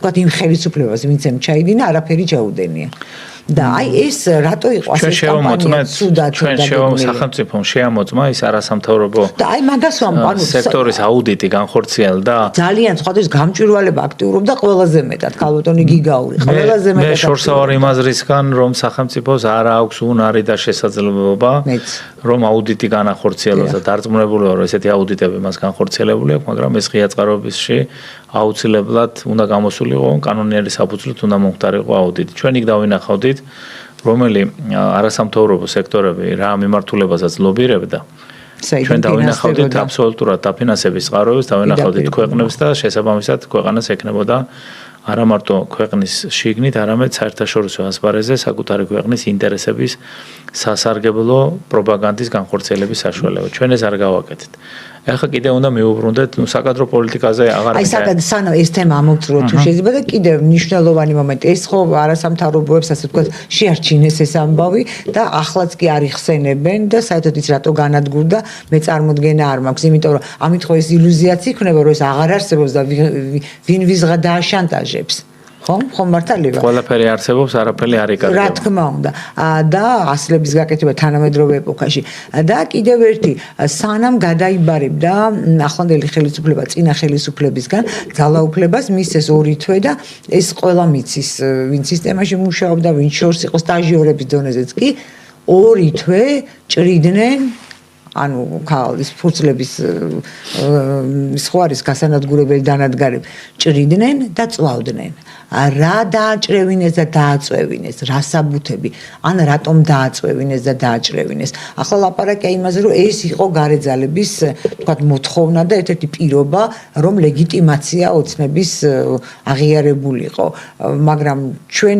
გაქრა რაღაცა დოკუმენტები ალბათ რომელიც მისცემდა საფუძველს სამართლებრივი პასუხისმგებლობის დაყენების მათი არანაირი კავშირი ლეგიტიმაციასთან ამას არ შეიძლება რო გქონდეს იმიტომ რომ არ იყო ამის აუცილებლობა მაშინ კიდევ ერთხელ ვიმეორებ ჩვენ საუბრობთ რომ და ვთანხმდებით რომ სპეცსამსახურებში პოლიციურ უწყებებში და ეს შემდეგ ყავს მაღალი ინტელექტუალური კადრების ნეობრივად მყარი კადრები მაგრამ ეგრეთ წოდებული თხუნელების გარეშე ჩვენ არ ვცხოვრობთ ამიტომ ნახეთ ვიცხოვრებთ ალბათ იმ პერიოდის მინისტრი პირველი მინისტრი ვინ იყო შინაგან საქმეთა მინისტრი გონი ღარიბაშვილი ხო არ ვწდები ღარიბაშვილი იყო ნუ ღარიბაშვილი არ იყო მარტო შესაბამისად მას ყავდა მოადგილეები აუცილებელია ჩვენ ამოვიღოთ განფენა ვინ იყო მაშინ თანამდებობის პირები გავიაროთ მისი ბექგრაუნდები და შესაძლებელია ძალიან მარტივი დასკვნა გავაკეთოთ ყოველ შემთხვევაში ვერსიის დონეზე რომ ეხა ღარიბაშვილს რო გამოცდილება არ ქონდა იქ სადაც მოვიდა და ისე წავიდა რომ ზოგადად მას ძალიან დიდი გამოცდილება არ შეუძენია და ვფიქრობ, რომ ეს იყო ძალიან დიდი შეცდომა, რომ ღარიბაშვილი დაინიშნა იმ პერიოდში იმ თანამდებობაზე და მაინც ასურველი იყო, რომ თუნდაც ვინმე ვინც იმ პერიოდში ხელისუფლებაში მოვიდა და იქ არსებობდნენ ადამიანები, რომლებსაც ჰქონდათ სპეცსამსახურებში მუშაობის გამოცდილება, ვფიქრობ, რომ ესეთი ადამიანის ესეთი ტიპის ადამიანის დანიშვნა უფრო სარგებელს მოუტანდა ქვეყანას, ვიდრე ღარიბაშვილის დანიშვნა. წუხარ მე, რა თქმა უნდა, არანაირად ღარიბაშვილის პიროვნულ თვისებებს არ ვეხები, მაგრამ ძალიან კარგი პიროვნული თვისებების ადამიანია. მე როგორც პროფესიონალს მას ვერასოდეს ვერ ვაღიარებ, როგორც ვერ ვაღიარებ ძალიან ბევრს, ვინც მის გვერდით იდგა. ეხლა ნახეთ, როდესაც შენ არ ხარ პროფესიონალები, როდესაც გვერდში იყენებ ისეთ ადამიანებს, რომლებიც თვითონ მონაწილეობდნენ ამ პროცესებში, წინა ხელისუფლების პირობებში და სხვადასხვა იერარქიებზე ისეთ პირებს განათავსებ და განათავსებ ისეთ პირებს, რომლებიც წუწყები არიან და ზოგადად მიდრეკილი არიან კორუფციისაკენ. ძალიან ძნელია რომ შენ ისეთი რამ შემოგთავაზონ, რომელიც სახელმწიფო უსაფრთხოებისათვის იქნება განსაკუთრებულად მნიშვნელოვანი და შესაბამისად ყველაფერი ის, რაზეც ჩვენ ვსაუბრობთ, რაზეც ვერ ვსაუბრობთ, რაზეც გვისაუბრია, ყველაფერი მივდივართ მაინც ერთ ნიშნულამდე. არასწორი საკადრო პოლიტიკა ზოგადად დამღუპელი არის ნებისმიერი ხელისუფლებისათვის. ეხლა კიდევ ერთ მომენტზე უნდა გავამახვილოთ ყურადღება, რაც არ უნდა მაღალი ინტელექტის და განვითარების მქონე სპეცსამსახურები გაგაჩნდეს. ყველაფერი ის რაც ხდება ქვეყნის შიგნით და ქვეყნის გარეთ და სისტემაში და თუ ეს ცუდი ქმედებები ანგრევს სპეცსამსახურებს. როგორც არ მოგიდგენიათ, ამდენი არაპროფესიონალის მაღალ თანამდებობაზე და კორუმპირებულის და ძალიან საერთო რეპუტაციის მქონე პირის დანიშვნა სხვადასხვა თანამდებობებზე, როგორ ანგრევს იმ თანამშრომლებს, რომლებიც გამოირჩევიან წესიერებით, პატიოსნებით და ქვეყნისადმი ერთგულებით. ძალიან ანგრევდა სხვადასხვა ერთი ხელს კრავდა მის პოტენციალს არ იყენებდა, მეორე შეიძლება გაბოროტდეს და პოტენციალი სხვას მოახმაროს და შენივე ქვეყნის წინააღმდეგ. თვითონ ესე იგი ესეთი საკადრო პოლიტიკა ქმნის მოწვლად ვითარებას უცხო სახელმწიფოებისათვის, რომ სპეცსამსახურების თანამშრომლები გახდნენ მარტივად მოწვლადნი გადაბირებისათვის და გადაიბირონ.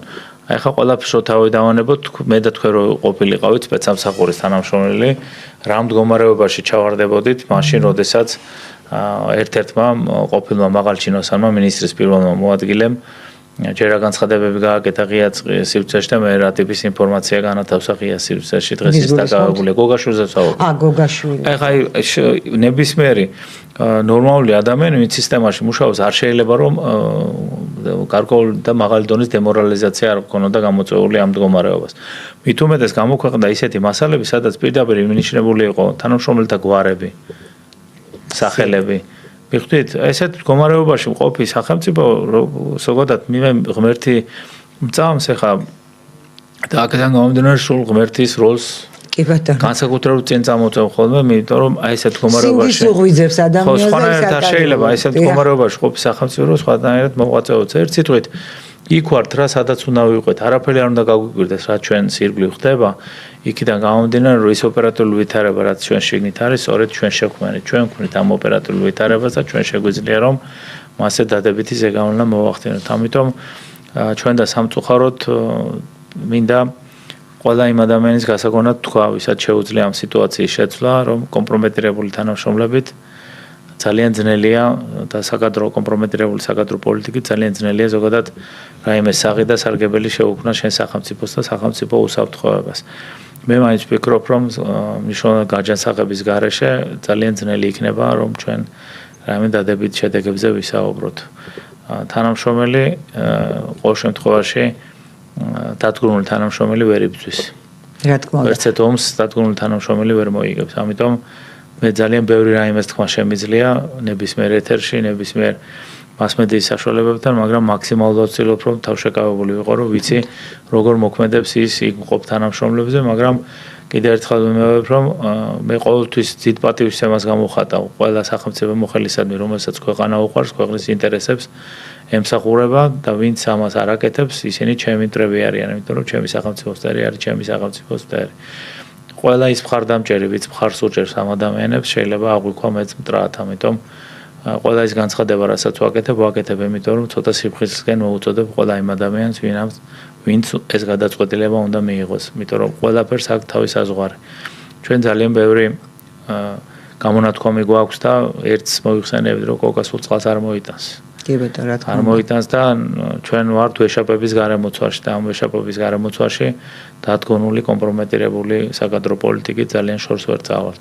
და კიდევ ერთი ეს მithქვამს და კიდევ ერთხელ გავემეორებ პოლიტიკური პარტიის წევრების ზოგადად ძალოვანულ სტრუქტურებში პირველად დანიშნა, ვფიქრობ, ეს არის ძალიან დიდი შეცდომა და ეს არავითარ შემთხვევაში არ უნდა მოხდეს. არ შეიძლება შინაგან საქმეთა სამინისტროსა და სახელმწიფო უსაფრთხოების სამსახურის აღრევა ზოგადად არავის ისეთი წარმოდგენა არ უნდა კონდეს, რომ ერთი და იგივე თანამშრომელი შეუძლია ერთი და იგივე ფუნქცია განახორციელოს. სპეცსამსახურები არის სულ სხვა რამ სახელმწიფოსათვის და შინაგან საქმეთა სამინისტრო არის სულ სხვა რამ, ამიტომ საკადრო აღრევა, რა თქმა უნდა, საკადრო აღრევა იწვევს კიდევ უფრო მოწყვლად ხდის სპეცსამსახურებს. მე ვფიქრობ, რომ ამ შემთხვევაშიდაც ძალიან დიდი შეცდომებია დაშვებული თავის დროზე 55 წლის განმავლობაში და ვფიქრობ, რომ დღესაც ანალოგიური ტიპის შეცდომებთან გვაქვს საქმე, ამიტომ მაინც ვფიქრობ, რომ ამ პროცესების თავიდან არიდება შესაძლებელია მხოლოდ იმ შემთხვევაში, თუ ჩვენ საკადრო შესწავლის პროცესი გვექნება საკმაოდ მყარი. როგორც ეთყობა, აქაც მოვისუსტებთ, როგორც ეთყობა, აქაც იმ თანამშრომლებს, რომლებსაც უნდა აქვთ ვალდებულება და შესაძლებელია სათანადო შესაძლებლობები, გამოცდილებები, ისინი ამ შესწავლას ვერ ახორციელებენ, იმიტომ რომ ყველა პირს, რომელიც საფრთხე შეიძლება იქცეს სახელმწიფოსათვის, ყავს თავისი მფარველი უწყებაში მიღების დროს. ამიტომ ძალიან მინდა რომ ვთხოვ ხელისუფლებას, საქართველოს პრემიერ-მინისტრს ამ მიმართულებით განსაკუთრებით ყურადღება გაამახვილოს. კიდევ ერთი, მე ვფიქრობ, რომ საქართველოს პრემიერისათვის დადგა ის დრო, რომ პირადად თვითონ აიღოს პასუხისმგებლობა იმ საკადრო პოლიტიკაზე, რომელიც ქვეყანაში მიმდინარეობს და გადახედოს ყველა აბსოლუტურად ინდივიდუალურად იძულებული არის ალბათ უკვე იმ ოპერატიული ვითარებიდან, რომ გადახედოს აბსოლუტურად ყველა საქმეს, როდესაც თანამშრომლები ან მიდიან უწყებიდან, ან პირადი განცხადებით, ან სხვა მდგომარეობით თუ ისინი მიდიან სამსახურებიდან. ამიტომ ალბათობის მაღალი ხარისხით მე ვფიქრობ, რომ ამ კუთხით ჩანსახი მდგომარეობა არ აქვს. ამიტომ ისევ ანალოგიაზე უნდა დავუბრუნდეთ, რომ სწორედ მთავრობის ხელმძღვანელი წყვეტდა 18-21 წლებში ყოველ შემთხვევაში 1920 წლისათვის ის იძულებული იყო, რომ ინდივიდუალურად გაევლო ესეთ საკითხები, იმიტომ რომ ძალიან აღვირახსნილად მოქმედებდნენ არა მარტო მინისტრები და მინისტრის მოადგილეები, არამედ ქვედა იერარქიაზე მყოფი თანამდებობის პირები და ვფიქრობ, რომ ამის ძალიან ცუდ რაიმეს მოვუყე ხა, მაგრამ ვფიქრობ, რომ ამ მიმართულებით უკვე ალბათ ვფიქრობ, რომ თვითონ პრემიერ-მინისტრმა აიღოს თავის თავზე პასუხისმგებლობა და არ მიცეს ჯირითი საშუალება. უნდა შეწყდეს პორტირება შინაგან საქმეთა სამინისტროს თანამშრომლების სახელმწიფო უსაფრთხოების სამსახურში და პირიქით თუ ისინი არ გამოირჩევიან იმ დონის შესაძლებლობებით, რომელიც აუცილებელია ამ თუ იმ უწყებაში მოსახვედრად. სხვადასხვა მეც სამწუხაროდ ვერ ვიწყო საჯაროდ, მაგრამ მე ძალიან კონკრეტული ინფორმაციები მაქვს, როგორ ხდება მიღება, შემდეგ როგორ ხდება დაწინაურება, ეს თქვა საშუალო რგოლს ეხება და თვითონ აი ამ სტაჟიორების მიღების დროსაც კი ეს ძალოვან სტრუქტურებს შეეხება. ეს არის პროკურატურა, ფინანსური პოლიცია, შინაგან საქმეთა სამინისტრო, ანუ უნარიანებს არ იღებენ და აი შემოქმედებითად და აი კარგად რომ უმუშავებთ ტვინი ახალგაზრდებს არ იღებენ, იღებენ საშუალო ან საშუალოზე დაბალი, შეიძლება მე ვამბობ ტენდენცია შეიძლება ახლა შეიცვალა, არ ვიცი, საშუალო და საშუალოზე დაბალი შესაძლებლობების და განათლების და ადამიანებს რომელთა მართვა, ახალგაზრდებს რომელთა მართვა არის იოლი. მე ამ ტენდენციას აი პირადი გამოცდილებით გეუბნებით დავაკვირდი, ასევე იგივე შინაგან საქმეთა სამინისტროში მე არ დავასახელებ, რომელ უწყებაში მიმდინარეობს რაღაცა ტიპის სამუშაოები, მიმდინარეობდა და მიმდინარეობს, რომელიც უნდა იყოს საიდუმლო და არ არის დაცული არც ერთი პუნქტი საიდუმლოების და ნებისმიერ. ხვალ არის რაღაც ინფორმაცია აქვს საერთოდ შეიძლება ინტერნეტში იყოს ჩართული კომპიუტერი უნდა იყოს რაღაც სპეციფიკა ხო თქვენ ჩემზე უკეთესით ხო სპეციალურ ოთახში იმას უნდა ქონდეს გისოზები რაღაც არ უნდა ქონდეს პანჯარა აი ელემენტარ რაღაცებს ვამბობ არ არის დაცული და ჩვენ ნახეთ კიდეც შინაგან საქმეთა სამინისტროს ყოფილი ერთ-ერთი თანამშრომელი გვარი არ მეშლე მგონი შაიშმელაშვილი სიები გამოაქვეყნა და თვითონ წავიდა უცხო ქვეყანაში და გასაგებია რომელ ქვეყანაში და ვისი მეშვეობითაც გავიდა ქვეყნიდან მე საერთოდ ეჭვი მაქვს რომ რაღაც თანამდებობებზე ინიშნებოდნენ ადამიანები არ ვამბობ პირველ პირებს დეპარტამენტის ხელმძღვანელებად თქვა სამმართველოების უფროსები რომელსაც წვდომა ჰქონდათ საიდუმლო ინფორმაციაზე და ესენი ასრულებდნენ სხვადასხვა ქვეყნის სპეცსამსახურის დავალებებს და მათ ყველას გქონდათ ეს საიდუმლო ინფორმაცია მე ახლა მაქვს ცნობები ერთი უწყების შესახებ მაგრამ ეს ყველა უწყებაში ალბათ დაახლოებით ეს მუშაობა მიდის არაფერი გასაკვირი არ არის რომ სხვა ქვეყნის სპეცსამსახურები ცდილობენ ინფორმაციის მოპოვებას აქ უბრალოდ როგორ უნდა გაანაწყენო თანამშრომელი ასე ხო იმიტომ აი იგივე შაიშმელაშვილზე როგორც მე ვიცი ძალიან ისეთი პატრიოტული შეიძლება თამაშობდა არ ვიცი მაგრამ მე მას პირადად არ ვიცი მაგრამ ძალიან პატრიოტული სახელმწიფოებად მოაზროვნე იყო და ფაქტობრივად რა გააკეთა ხო ხედავთ სახელმწიფოებად მოაზროვნე ადამიანები საიდუმლო ინფორმაციას ღია სივრცეში არასოდეს არ ამატავდა. ხო და მაგრამ ტოვებდა ასე შთაბეჭდილებას, იმიტომ თუ შეიძლება თამაშობდა მეთქი არ საკადრო შესწავლის დროს არის შეცდომა დაშვებული საკადრო შესწავლა არ ნიშნავს რომ მხოლოდ გამოიკითხონ ვინ რა არის და როგორ არის. რა თქმა უნდა. მაშინ ჩართული უნდა იყვნენ ფსიქოლოგები. ხო ეს არიან ჩართული და მაგრამ იქაც ჩაწყობა, იმიტომ რომ მე ვიცი რამდენიმე ფსიქიურად გაუწონასწორებელია ადამიანი და იქ იმიტომ რომ ნაცნობები ისყავდა რომ იქ არა აქ ნახეთ კიდე რა ხდება საკადრო უზრუნველყოფის პროცესში აუცილებელია ხელოვნური ვითარებების შექმნა რომლის დროსაც გამოჩნდება ამა თუ იმ პირის დადებითი თუ არ ყოფილი ძალიან ეჭვმებარება რომ ამ მართულებით ეს მიმდინარეობდეს ზოგადად მათ შორის მე ვფიქრობ რომ საკანტრო განსახების კუთხით არ ვიცი რა საკეთებს გენერალური ინსპექციები ჩემც არ არის ამ წუთში ცნობილი მაგრამ თუ ზოგადად სახელმწიფო დაინტერესებულია რომ საკადრო პოლიტიკა გააჯანსაღოს ამ შემთხვევაშიც მან ოპერატიული თანამოყრები უნდა განახორციელოს კონკრეტულად უკვე სისტემაში მოქმედ თანამშრომლებთან ეს უნდა იყოს ოპერატიული თამაში ხელოვნური პირობების შექმნა თუ როგორ იმოქმედებენ ისინი და არასანდო არამყარი და მოწვლადი თანამშრომლები უნდა სისტემას გამოეთხოვენ ეხლა რაც შეეხება თქვენ განცხადებას შეიძლება აი კიდევ ერთ აი თქვენ თქვით გენერალური ინსპექცია რასაკეთებს აი მე ვიცი მაგათაც აი შინაგან საქმეთა სამინისტროს გენერალური ინსპექცია როგორ მუშაობს კონკრეტულ მაგალითს მოვიტან, ოღონდ არ დავასახელებ რა თქმა უნდა გენერალური ინსპექციის თანამშრომლებს არ ვიცი მე ამ ამბავს მიუტანენ თუ არ მიუტანენ. მოკლედ დასადგენი აქვს ერთი ამბავი. ერთი ტელეფონის ნომრიდან მეორე ტელეფონის ნომერზე დარეკეს თუ არა. იმიტომ რომ უნდა დაერეკათ. თქვა ერთი ამბობს რომ არ დაურეკავთ, ის ამბობს რომ დაურეკე. ამისთვის რა არის საჭირო? უნდა ამოიღო, ხო, ამ მონაწილე და ნახავ, ელაპარაკა თუ არ ელაპარაკა. ყველაზე და თქვა აი ესეთი რაღაცა პასუხი გასცა, ასეთი რომ მათ შეზღუდული აქვთ, რომ და ვერ იღებენ გამოძიების ფარგლებში, ეს ამ მონაწილე მათთვის არის მიუწვდომელი. ხა ეს არის არაპროფესიონალიზმის თავი დავანებოთ. ეს არის ჩემი აზრით სითამხედის მწვერვალი, იმიტომ რომ ასეთი რამ არ უნდა იკადრო და არ უნდა თქვა. ხო, და თქვა აი იმ ადამიანს უცხეს რომ თავად თქვენ გამოითხოვეთო თქვენ ტელეფონის ამიტომ ჩვენ შეზღუდული ვართ ამაში. ეს არის ცინიზმის მწვერვალი. აი მტერი იყოს ამ ასეთი ტიპის ეს იმიტომ რომ სისტემას უნდა რომ ვიღაცას დაეფაროს. თუდია. რაც შეეხება მარტივი რაღაცას ვამბობ ახლა. საკადრო პოლიტიკაზე ახლა მე რა თქმა უნდა გადაცდომები იქნება და ამას ვერ ავწდებით, იმიტომ რა სიტუაციაში ვცხოვრობთ, ამის აცდენა ზოგადად ვერ შეიძლება, მაგრამ მინდა გითხრათ, რომ ძალიან ბევრი კარგი მაღალი ინტელექტის და ზნეობრივად მყარი ადამიანის სრულყოფა განხორციელდა შინ როგორც შინაგან საქმეთა სამინისტროში, ისეთ სპეცსამსახურებში და უიმედოდ არ უნდა ვიყოთ და ჩვენ უკეთესი გვინდა და იმიტომ ლაპარაკობთ და არც მინდა რომ საზოგადოება უიმედოდ იყოს, იმიტომ რომ მე მიწევს სხვადასხვა აუდიტორიებში შესვლა და მინდა დავარწმუნო საზოგადოება რომ ჩვენ ყავს ძალიან კარგი ახალგაზრდები, შეიძლება მათი კარგად აღზდა შესაბამისად და კარგ სახელმწიფო მოხელეებად აღზდა და ზოგადად სახელმწიფო მოყარულ ადამიანებთან აღზდა. ადამიანებთან თავარია რომ შესაბამისი სწავლებები განხორციელდეს და რეფორმები და ყველაფერი ვფიქრობ რომ კარგად იქნება.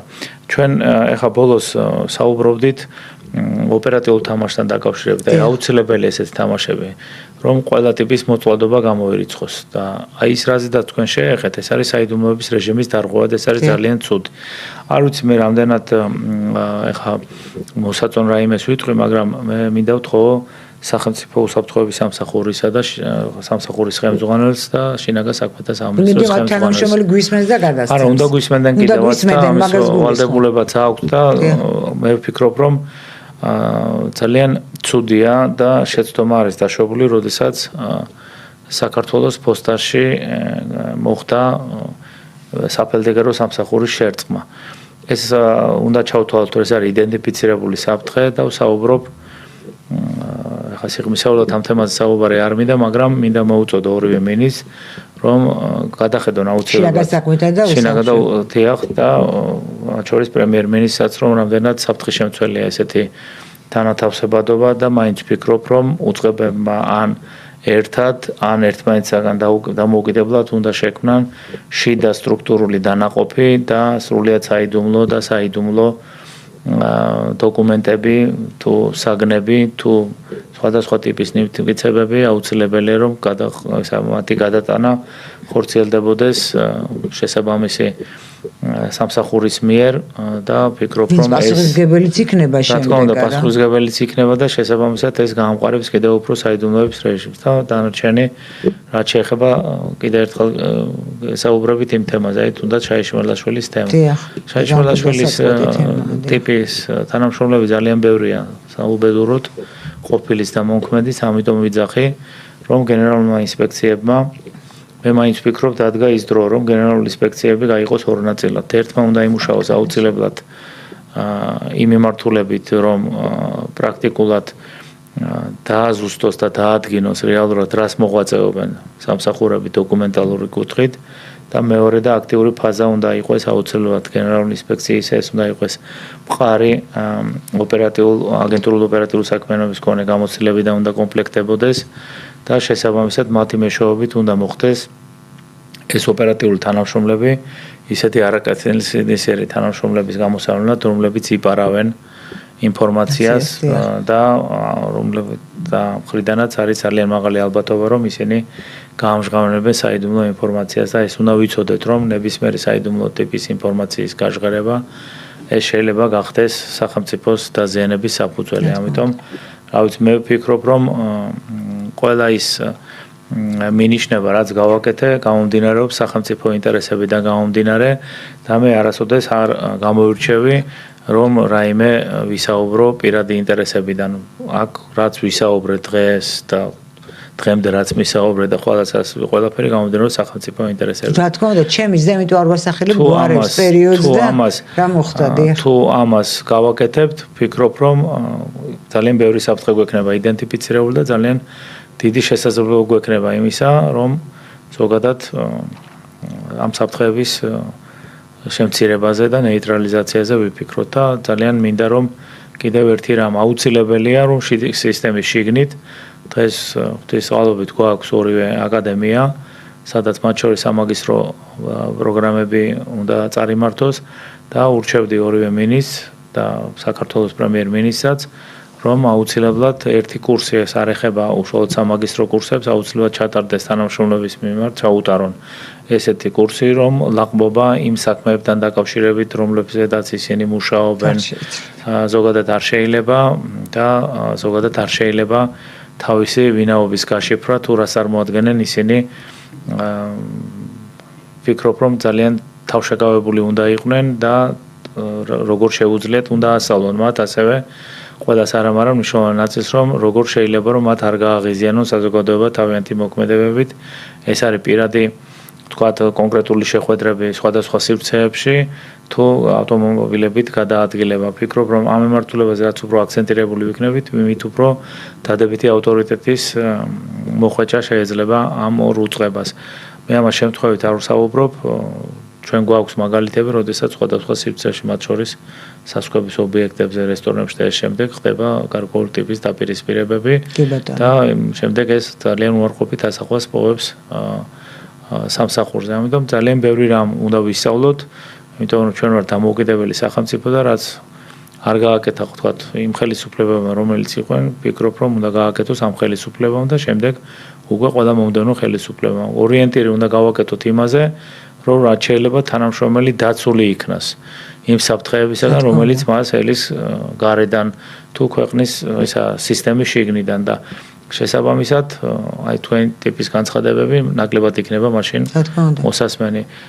ყველა გადაცდომა რომელიც არ უნდა იყოს შადენილი, არა, რომელი გადაცდომაც არ უნდა იყოს შადენილი, ჯობს რომ მასზე მოხდეს რეაგირება, ვიდრე უარყოფითი განწყობების დაგროვება მოხდეს საზოგადოებაში და იქ უკვე შესაძლებელია ჩვენ გვაქვს ხე შესაძლებლობა რომ გვაძლევს მაგის შესაძლებლობა სისხლის სამართლის კოდექსი რომ სხვადასხვა მიდგომები განვახორციელოთ იმ დაინტერესებულ მხარესთან ერთად და მე ვფიქრობ რომ თუნდაც თქვენი სახით არსებობს ადამიანი რომელიც არასოდეს არ გაილაშქრებს არც სისტემაზე და არც სახელმწიფოზე ოღონდ რაღაც სიმართლემდე უნდა მივიდეთ იმიტომ რომ შესაძლებელია ის პატარა სიმართლე რომელზედაც ვინმე ცდილობს რომ გადაეფაროს უფრო სხვა და უფრო განსხვავებულ დიდ საფრთხესთან იყოს დაკავშირებული და ამიტომ ვფიქრობ რომ ჩვენ მთავარი და არსებითი განსაკუთრებით ჩვენ გვაჩვენა პატრიარქის გარდაცვალებამ და იმ პერიოდმა, იმ 6 დღიანმა პერიოდმა ჩვენ რაც შეიძლება ერთმანეთი უნდა გვიყვარდეს, არ უნდა გვეზიზღებოდეს და არ უნდა ერთმანეთს ვქოლავდეთ. მთავარი არის რომ კიდე ერთხელ ვიმეორებ, შეცდომებზე ვისწავლოთ, მაგრამ შეცდომები უნდა დავაფიქსიროთ და რეაგირება უცვლელად უნდა გავაკეთოთ. და ჩვენ გვაქვს კიდე 15 წუთი, 15 წუთი და აუცილებლად მინდა ბატონ დავით ვისაუბრო რომ აი ეს რთული გეოპოლიტიკური ვითარება, ხო, ტრამპის გზიდან, ტრამპის სრუტის გავლით, სანამდე მივა ეს ამბავან ჰორმუზის სრუტეს ტრამპის ჩემი სახელი უწოდეო რო თქვა, ზანგეზურის დერეფანს ვიცით რომ ტრამპის გზა ეს არ მომწონს ეს ტრამპის გზა, იმიტომ რომ ნიშნავს რომ აქ დაბრუნდებიან, ან შეიძლება აქ ეს რეგიონი სამხრეთ კავკასია, რომელიც იმთავითვე იდგა დღის წესრიგში აი ამ ცეცხლის რკალის ერთ-ერთ წერტილად ისევ აქტუალური გახდეს და მე მგონი არც დაუკარგავს აქტუალობა, იმიტომ რომ არსებობს მოსაზრება, რომ ირანში მეტნაკლებად სიტუაციის დასტაბილურების თუ მოგვარების შემდეგ აუცილებლად გადმოინაცვლებს პროცესები სამხრეთ კავკასიაში. თქვენ როგორ ფიქრობთ, აი საქართველოს როგორი პოლიტიკა უნდა აწარმოოს, როცა ჯერ მხარე არ არის არა გამოკვეთილი ამ გეოპოლიტიკურ დაპირისპირებაში, ვის რა თქვათ ვის რა მეტი დივიდენდი ექნება და როგორ გადაინაწილებენ ისინი თავიანთ გავლენის სფეროებს, მით უფრო ჩვენ არაფერი ვიცით ალასკაზე რა მოილაპარაკეს ან რა ვისი გავლენის სფეროა. ანუ ფაქტობრივად ჩვენ მოკავშირის გარეშე ვართ. კი სიტყვერი მოკავშირეები გვყავს და ფურცლის მოკავშირეების მაგალითად კონსტიტუციაში ჩანაწერის მიხედვით, მაგრამ აი ამ ვითარებაში, როდესაც გეოპოლიტიკური დაპირისპირება ჯერ კიდევ პროცესია და ცხელია და ყველა ცდილობს წაგლიჯოს და სასაც ვერ წაგლიჯოს, იქ ცეცხლი დაანთოს და ცეცხლით გადაინაწილონ და პროქსიომი, უკვე ორი პროქსიომი მიდის დედამიწაზე, ჩვენ გარშემო, ჩვენ ამ რკალში ვართ, როგორ შეიძლება ფონს გავიდეს საქართველოს, ფონს გავიდეს მინიმალური დანაკარგებით და თან მოკავშირის გარეშე. ესე იგი, პირველ რიგში უნდა აღვნიშნოთ, რომ ამერიკის შეერთებული შტატები გავიდა აქტიური ფაზიდან საქართველოსთან. მას ჰქონდა მნიშვნელოვანი გზა და გზა არ მომწონს. არა, გავიგე, მაგრამ მე ცოტა სხვანაირად უყურებ ტრამპის გზა არ არსებობს, ეს არის ამერიკის შეერთებული შტატების გზა, ეს არის ამერიკის შეერთებული შტატების სტრატეგია, რომელიც შესაძლებელია 30 წლის წინ გაწერილი, ამიტომ ამას მნიშვნელობა არ აქვს ტრამპი იქნება თუ სხვა, ვის სხვაც რომ ყოფილიყო ის განახორციელებდა იმას, რაც უნდა განახორციელოს. ეხლა მე შორსა დაერქმეოდა თუ არა აქვს ამას, მე შორსა ვარ იმ აზრებისაგან, რომ იმ სტრატეგიას, რაც მათ შორის სპეცსამსახურების სიღრმეებში დევს, ეს არის 30-35 წელი შეიძლება იყოს, წინას არ არის გათვლილი მოვლენები. იქ ვინ რას განახორციელებს და ვინ იქნება თავარი როლის შემსრულებელი, ამას არსებითი მნიშვნელობა არ აქვს. ამიტომ ერთ რამეზე აუცილებლად უნდა ვისაუბროთ ჩვენ შემთხვევაში ქვეყანაში გვყავს უკვე გაშიფრული და კონსერვირებული აგენტურული, სადაზვერვო აგენტურული აპარატის ნიშნების მქონე პირები და პირთა ჯგუფები და ორგანიზაციები. ამიტომ ამ ელემენტების გამოყენება ნაწილის ხდება, ნაწილის ყოველთვის შესაძლებელია რომ განხორციელდეს. გაიღვიძებს ყოველთვის. ამიტომ ყველაფერი დამოკიდებულია მოვლენათა განვითარებაზე, რა როგორ განვითარდება. მე მაინც ვფიქრობ, რომ და კიდევ ერთხელ მადლობა მინდა მოუხადო ყველა იმ ადამიანს, ვინც მცირედი წილი შეიტანა იმაში, რომ ჩვენ არ წამოვეგეთ და ჩვენი ქვეყანა ჩართული არ იყოს სამომარ მოქმედებებში. მადლობას უხდი იმიტომ, რომ რეალურად მე ესე მიმაჩნია, რომ ერთი ადამიანის სიცოცხლე არ მიღირს, რომელიმე უცხო ქვეყნის ინტერესად და ჩვენ ამის სამწუხარო პრაქტიკა გაგვაჩნია, როდესაც ვერ მივიღეთ სარგებელი აი ავღანეთის მისიაში მონაწილეობის გამო და დავკარგეთ ძალიან ჩვენ და სამწუხაროდ ძალიან ბევრი ახალგაზრდა, ძალიან ბევრი ჯიშიანი ქართველი, რომელსაც თავობები უნდა ეშვა და ჩვენ არა ვართ ახლა ისე განმეორებული და უპირველესად თვითონ ეცხოვრა ბედნიერად რაც მათ შორის ვაკვირდებით რომ სიტუაცია შექმნილია ისე რომ ჩვენ გენოფონდზე საკმაოდ ძალიან დიდი შეტევა მიდის და აქედან გამომდინარე ვფიქრობ რომ ერთი ადამიანის დაკარგვაც კი კატასტროფა იქნებოდა და ვერაფერს სარგებელ ჩვენ ამათ ვერ ვნახავთ და იმეც ვიტოვებ რომ ეს პოლიტიკა გაგრძელდება მე კიდევ ერთხელ რაც არ უნდა ვთქვა კიდევ ერთხელ ვიმეორებ მე მაქვს წვდომა ღია წყაროებზე და ჩემი გამოცდილები ჩემიზრდა რაღაც დასკვნები გავაკეთო მაგრამ ამ ეტაპზე ვფიქრობ რომ იგივე პოზიციაზე უნდა იყოს საქართველოს ხელისუფლება აქტიური ფორმით არ უნდა ჩაებას რაიმე ტიპის კონფლიქტში შესაბამისად მე მაინც ვფიქრობ რომ უკრაინასთან ხელისუფლებამ უნდა გადახედოს თავის დამოკიდებულებებს და ძალიან ცუდი არის შეიძლება რასაც ვამბობ მაგრამ მაინც ვფიქრობ რომ უკრაინა არის საქართველოსადმი მტრულად განწყობილი სახელმწიფო უკრაინის პრეზიდენტი წარმოადგენს უშუალოდ მტრულ ძალას და მის ხელისუფლებას საქართველოს ამემართებაში ის ძალღონეს არ იშურებს როგორც საერთაშორისო ასპარეზზე ისე ქვეყნის შიგნით ჩვენ და ცოტა საეჭვოა ეს არა სხვა საქმე არა აქვს არა საეჭვო ეს არის იმ გეგმის ნაწილი რაც გააჩნია იმ სახელმწიფოებს ვის თქვათ სურვილებსაც ის აღასრულებს და მე ვფიქრობ რომ ხელისუფლებამ აშკარა ფორმით უნდა შეცვალოს დამოკიდებულება უკრაინასთან მიმართებაში. დავით, აი ხა ხო არ გამოაცხადეს მტრულ ძალად, თუ აი რატო არ უნდა გამოაცხადოს მტრულ ძალად? როდესაც თვითონ გაცხადებს მტრულ ძალად და შენ ამაზე არ რეაგირებ და სხვადასხვა ტიპის ჰუმანიტარულ დახმარებას აგზავნე. ნუ ეს ჩვენი ბუნება. არა, ბუნება ისა აქციულიც რომ ნახო. არა, ბოდიში მოგითხოთ, მაგრამ საერთაშორისო ურთიერთობებში სიგიჟეს ნიშნავს ეს ჩვენი ხასიათი. ამიტომ ჯობია რომ საერთაშორისო ურთიერთობებში არა, გავიგე, მაგრამ საერთაშორისო ურთიერთობებში ამ სიტუაციით ვერანაირად ჩვენ ფონს ვერ გავალთ. კიდევ ერთხელ ვიმეორებ, საიდანაც მოდის ძალიან დიდი დარტყმები, რომელიც პრაქტიკულად ნიშნავს ქვეყნის ხელისუფლების მიზანმიმართულ და უსაბუთებელ კომპრომეტაციას და შენ არაფერზე არ რეაგირებ, ამ შემთხვევაში გამოდის, რომ ის ძალა თითქოს და საერთაშორისო ასპარეზზე უფრო თამამდება და უფრო თითქოს და მართალს ამბობს. ამიტომ აუცილებელია ჩვენ ხო არ ვამბობთ რომ უნდა ვთქვათ არ ვამბობთ ხო ჰუმანიტარულ დახმარებაზე უარს ჩვენთან არიან ძალიან ბევრი უკრაინელები და მათ აუცილებლად ისა რა ქვია ჩვენი სითბო და ზრუნველობა არ უნდა მოვაკლოთ, მაგრამ ის რომ ხელისუფლებამ არ აღიაროს უკრაინის ხელისუფლება საქართველოსადმი მტრულად განწყობილ ძალად, ვფიქრობ რომ ეს არ არის სწორი. დიახ.